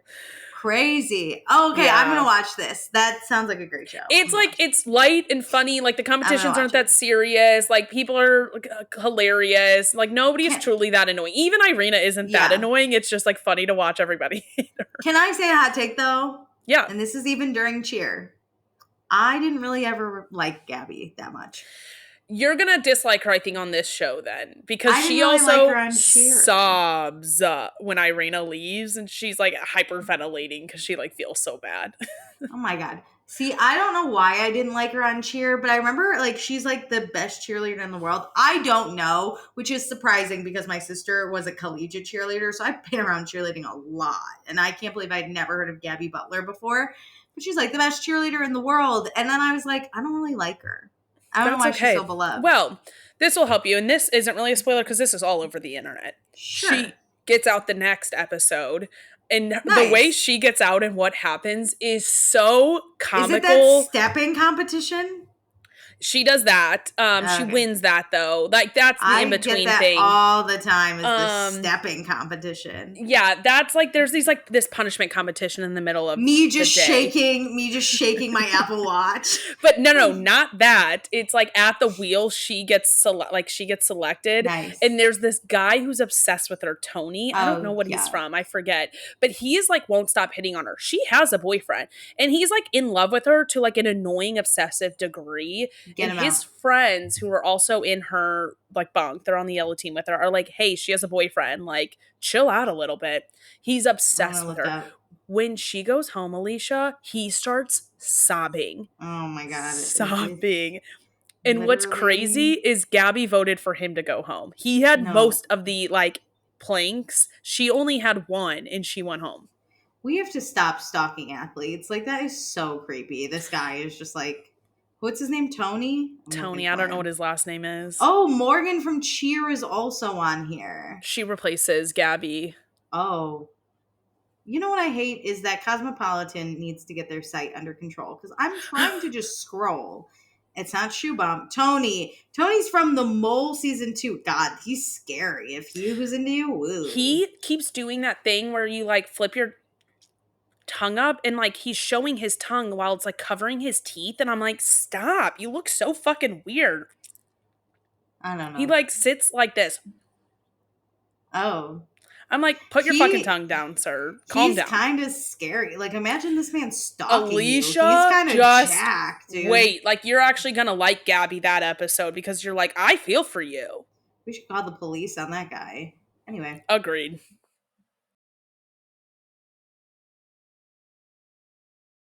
Great. You watch anything else?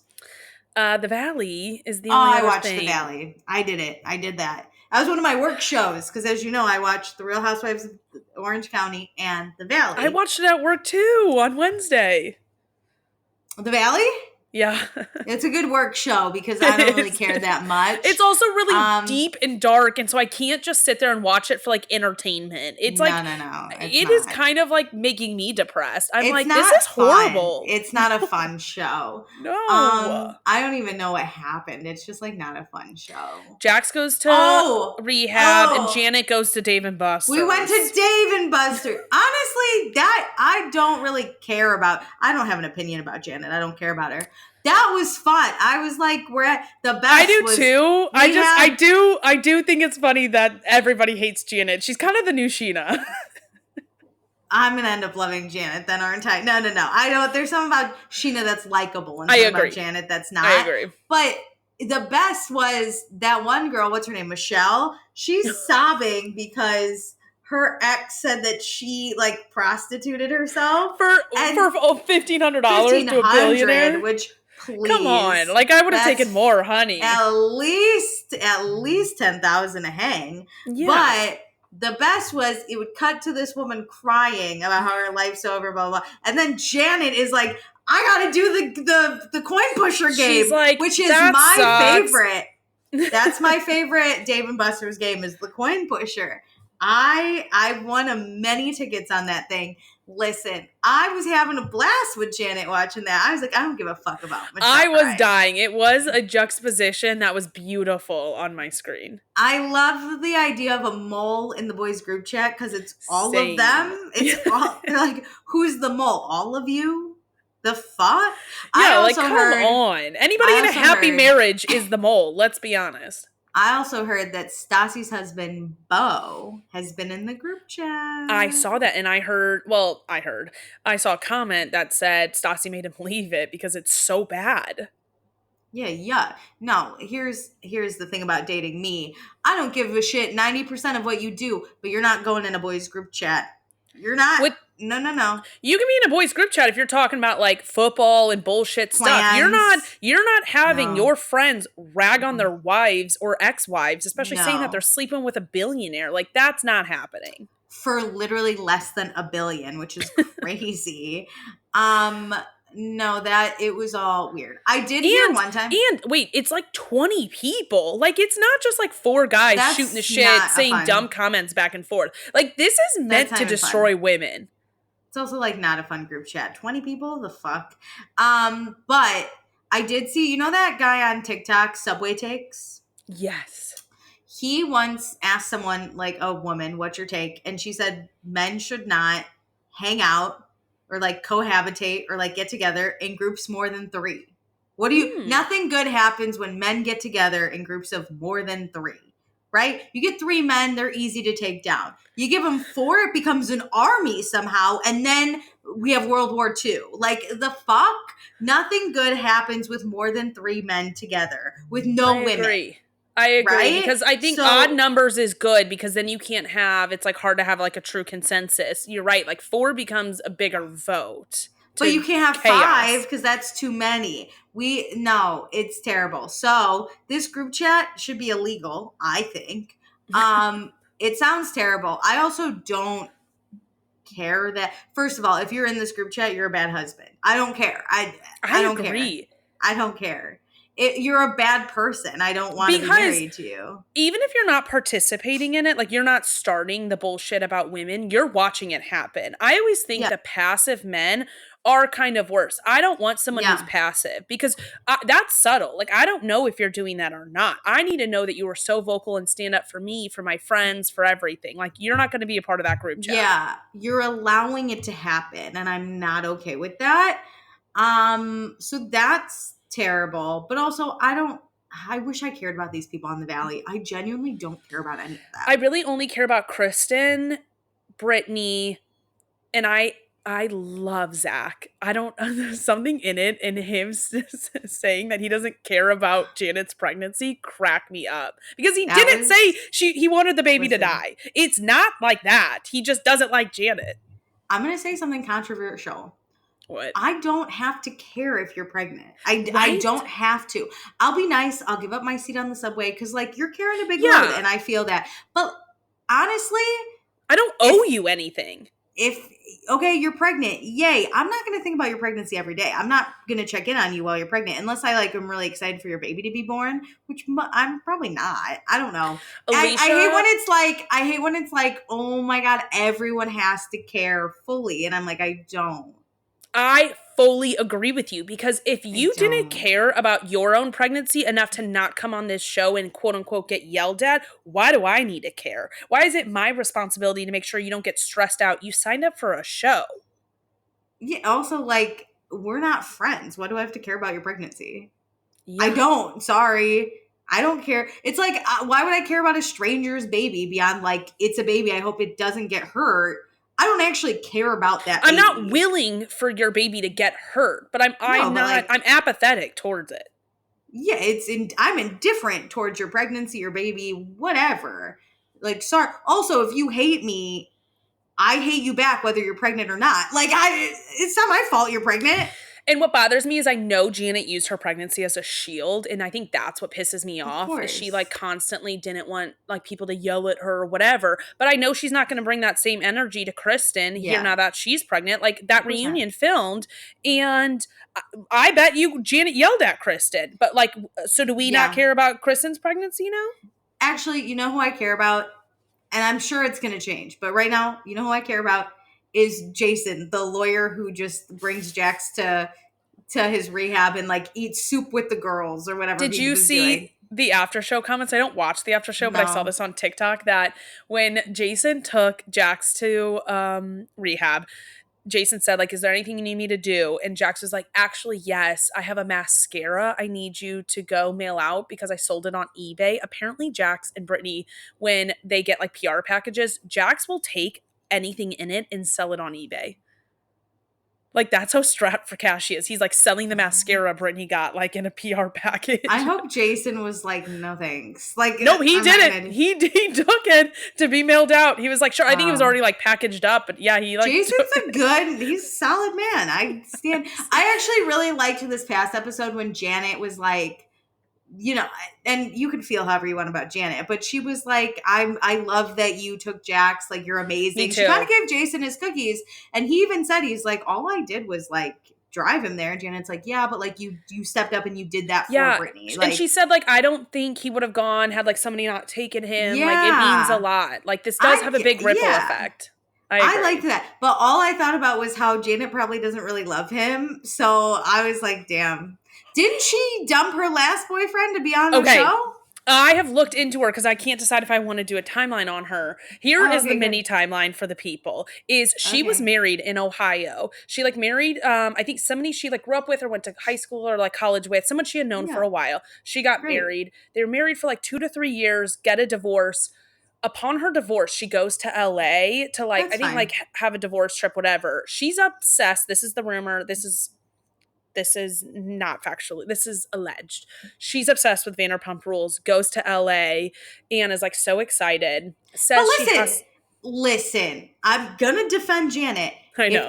If I'm married in Ohio and then I just get divorced, yeah, I'm going somewhere too to maybe be on TV. I'm out ski. Yeah, so I think she I get just went it. on a That's trip and she was like, I want to move here. So then she moves Right. there, and I don't know how hard she worked to do this, but she meets Sheena. This is factual. She meets Sheena on a like rooftop pool party, and they become Ooh, friends. And that's Sheena great. is the one who like intros her to the rest of the Vanderpump Of crew. course. And people have said that if you go back to Vanderpump, you can see Gina in some of the backgrounds. Like she was obviously at Jackson Brittany's wedding. Damn, but Janet never got her dream because she was so irrelevant. Yeah, No one like cared. she wasn't actually involved in like the Damn. Vanderpump world to be on that show, but Yeah.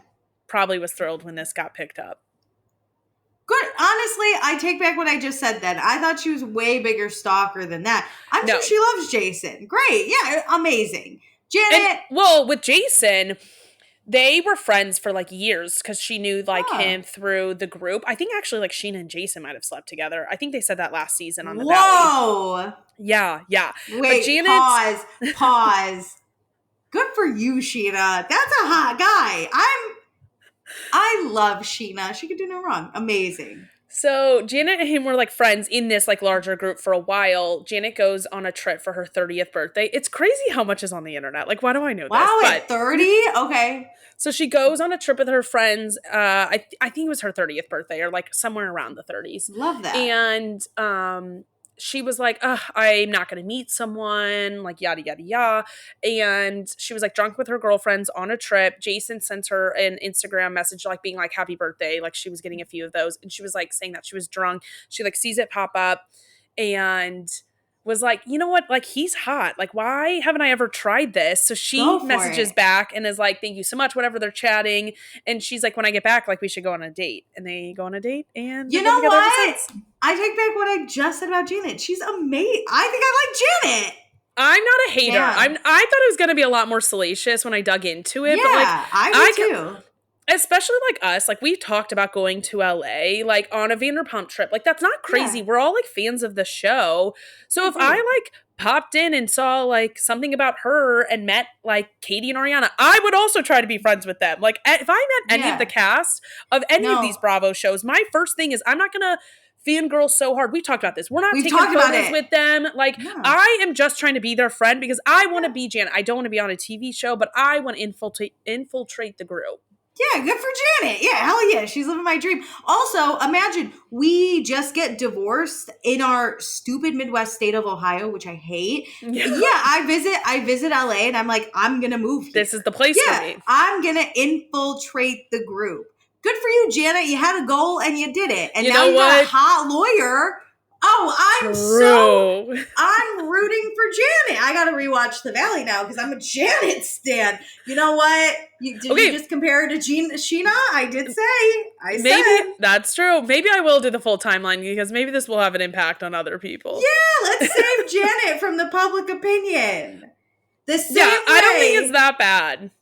I stand on bit, and I'll say it. I haven't been totally right, but I'm not that wrong. I pick a girl, and I know stick by her through the rough times, because sometimes there's light at the end of the tunnel. I think you are able to see a diamond in the rough. Like other people would dog on someone, and you don't just go with the flow. You're like, you know what? I like this quality about this person. They do have their issues too, but you will ride for the qualities that you like. Listen, if I didn't have anything else to do, I'm Janet. I'm living the dream of Janet. I love that. And she like had a job when she moved to LA. Like she didn't just come out and like try to be on the show and like float her life or anything.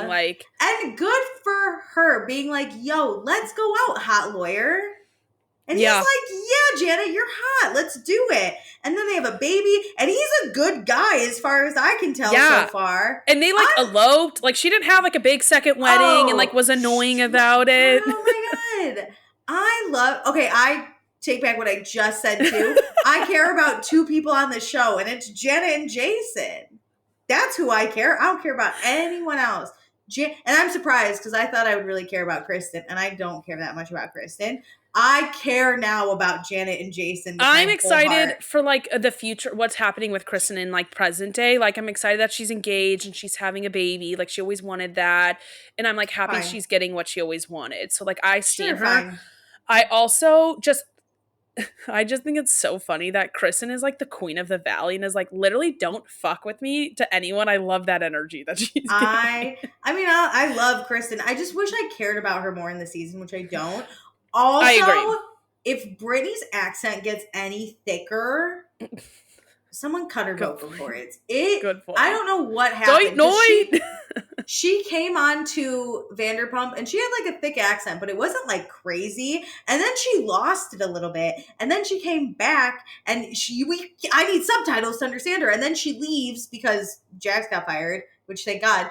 And then she's back on this show and you would think she's straight from the farm. She's been in LA for how long? And she is straight. I cannot understand her. At least 10 years. It got thicker somehow. I can't understand her. And it's almost like, it's not even cute anymore. It's straight up like, well, because I think, Howie, let's go get Mama's beer cheese on date night. You know how her like face like frowns and it's like kind of weird because of the plastic surgery. I wonder if like her speech is impacted.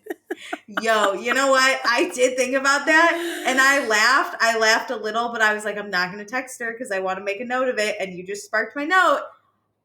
I think it is so funny. This is how you know you have had bad plastic surgery. If when you're crying, it just looks like you're laughing.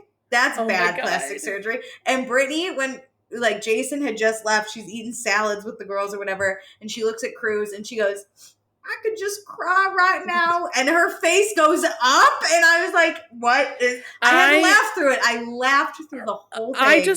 If she's on screen, I'm just staring at her mouth, confused. She I'm looks just like the Joker. Confused. She looks like the Joker. And this is bad. It's so mean. And y'all can come at me and tell me how ugly I am. But at least when I cry, it looks like I'm crying. I don't look crazy. I think the reason I'm like...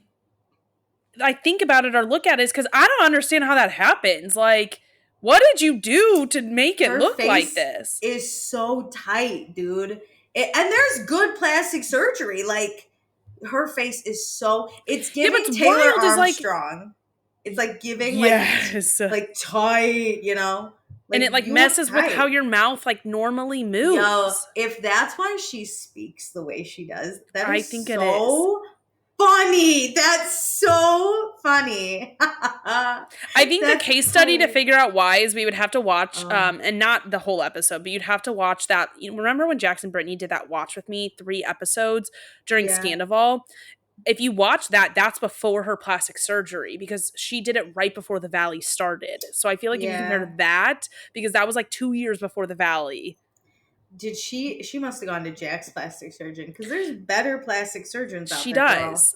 Girl. They exclusively go to that person. They go to that nose job guy. And they get a discount. The deviated septum guy. Oh my God. No, girl, like I said, there's some good plastic surgery out there. Honestly, whoever does Kyle Richards' plastic surgery, which she might not even have some, but she looks great. I agree. There's like good ones that you even like Kathy Hilton. Like if you look at photos of Kathy Hilton from years ago to now, so good, dude. Like call up someone who did the Kardashians. Even like this was bad. This was you. Also, I think it's maybe that she can't afford a good plastic surgeon because Jax is out here spending on cocaine and he's selling lip gloss to make up for it or whatever. Oh my God. But I also think if you don't need plastic surgery, but you get like a really big procedure, I think it just hits different. I agree. You know, like Kathy Hilton, I don't know how old, but she has come to the time where maybe she's like, it's time for a facelift. That's the thing is your like skin stretches out a little bit and you just snatch it. Like, I understand like at like Brittany's age, like our ages, why people are doing like preventative Botox. That makes sense to me. But like going under the knife and like snatching your face back when it just like has normal pliability is crazy. Yeah, I don't think so. It's not. Just wait. Also though, if I'm getting plastic surgery, I'm spending bank on it because you can't get it wrong. I don't want to look like the Joker when I cry. No. That's terrible. Because I did laugh. I felt so bad, but I just couldn't can't not though. I couldn't not. Like Janet, I don't know if she gets anything done, but she looked very sad. I don't think she does. She looks great though. And then even the brunette twins, they both look great. Who's Brittany going to? Kristen Also, looks a little wanky. The brunette twins to Alicia are Nia and Michelle. They look the same. It's white people. I think we've established white women, I can't tell apart. They all look the same. Yeah, well, And I will say Michelle does have Mexican in her blood, but they look the same. You cannot. Yes. And they have the same hair length. They have the same hair color. They style it the same. Like it's like Nia wears it more in curls than Michelle does. Maybe. Michelle will typically have it straight, so that will help you decipher between the two. Remember the first season of Vanderpump Rules? I couldn't tell Katie and Kristen apart because they both had short brown hair and they were both there. Sometimes you just need to differentiate. Thank God Katie had yellow hair the next season because I knew who that was. I got it. That's true. But also, their faces kind of look like Kristen also is a brunette woman, but I can identify her because her face looks a little different. If you kind of put Nia and Michelle together, you could be like, I disagree with that. All right, it's just me. I can't tell white women apart. Well, to wrap this up a little bit, are you listening to anything? I'm not even listening to my nutritionist right now. I'm so stressed. You're depressed. You don't have to. I haven't eaten all day today, and I was like, guess who's ordering in and not giving a shit? You deserve it. You've had a very big week, both podcasting and real work and everything else in between. And we love it. Are you listening to anything besides Nick Vial? Just kidding. We don't support him. No. I listened to Amy Poehler's podcast with Paige and Hannah, and I loved that. No, Amy Poehler I haven't listened to that one, but her first episode, I think, was just a bunch of comedians that she's worked with. I peed myself. It was so funny. My therapist recommended it to me, not knowing that I was already kind of planning to listen to the Hannah and Paige episode. And when she was like, hey, I recommend this because it's like really fun and upbeat and we all need that in this time. What's it called? Like girly, a good hang. Good hang with Amy Poehler. Yeah. Yeah, because she's a giggler. Amy Poehler. Yeah, which was wild. I didn't realize that. I love that so much. Like she had so much praise for them and actually knew them. You know when like people go on a podcast and you can tell people just got like a rap sheet and they just like memorized a few facts and they don't actually know these people. It was the opposite. Like Amy knew these people, like she loved their humor. She just loved who they were. And I appreciated that. And she has I need to listen to the Quinta Brunson one because she's great. But yeah, I mean, Tina Fey, Martin Short, Rashida Jones, and these are all people she's worked with. So she already has established. Ike Barinholtz, who is absolutely fucking hilarious. Quinta Brunson, Catherine Hahn, who I fucking love, Jack Black, and then Paige and Hannah, which is crazy because Paige and Hannah are like not in par with the rest of these people. I was about to say they're not like mainstream, and that's the thing is I was like, wow, they are doing a lot of really cool mainstream stuff right now, and I'm so happy for them. Okay, I think it wasn't a podcast, maybe it was a TikTok series or a YouTube thing, but Amy Poehler had like Rachel Drench and Seth Myers and like Frank Armisen and like there were just all these like comedians on there and Rachel Drench, was that her name? Rachel Drench? She's the Debbie Downer lady on SNL. I can't remember what her name is, but she was so funny and all Seth and Amy could do was laugh at her and she was like I'm gonna send you a video because I was in tears. This woman during the show ordered DoorDash to her house, so her doorbell went off, and she's like, "Oh, that I gotta get that." And everyone thought like someone just showed up at her house. So people were like, "Who the fuck like a surprise guest?" Yeah, who was that? And she goes, "I ordered DoorDash," and they were like, "We're in the middle of something." Doing this, and she's like, "I was hungry." It was so. Amy Poehler's just good people, you know. I love that. Good people, and so I mean to listen to her podcast too. I think it's going to be in a rotation. I've been kind of off the podcast game, so I'm excited to get into it with this. No, I'm so excited. Great. 10 out of 10. Love you. Thanks for joining. Bye.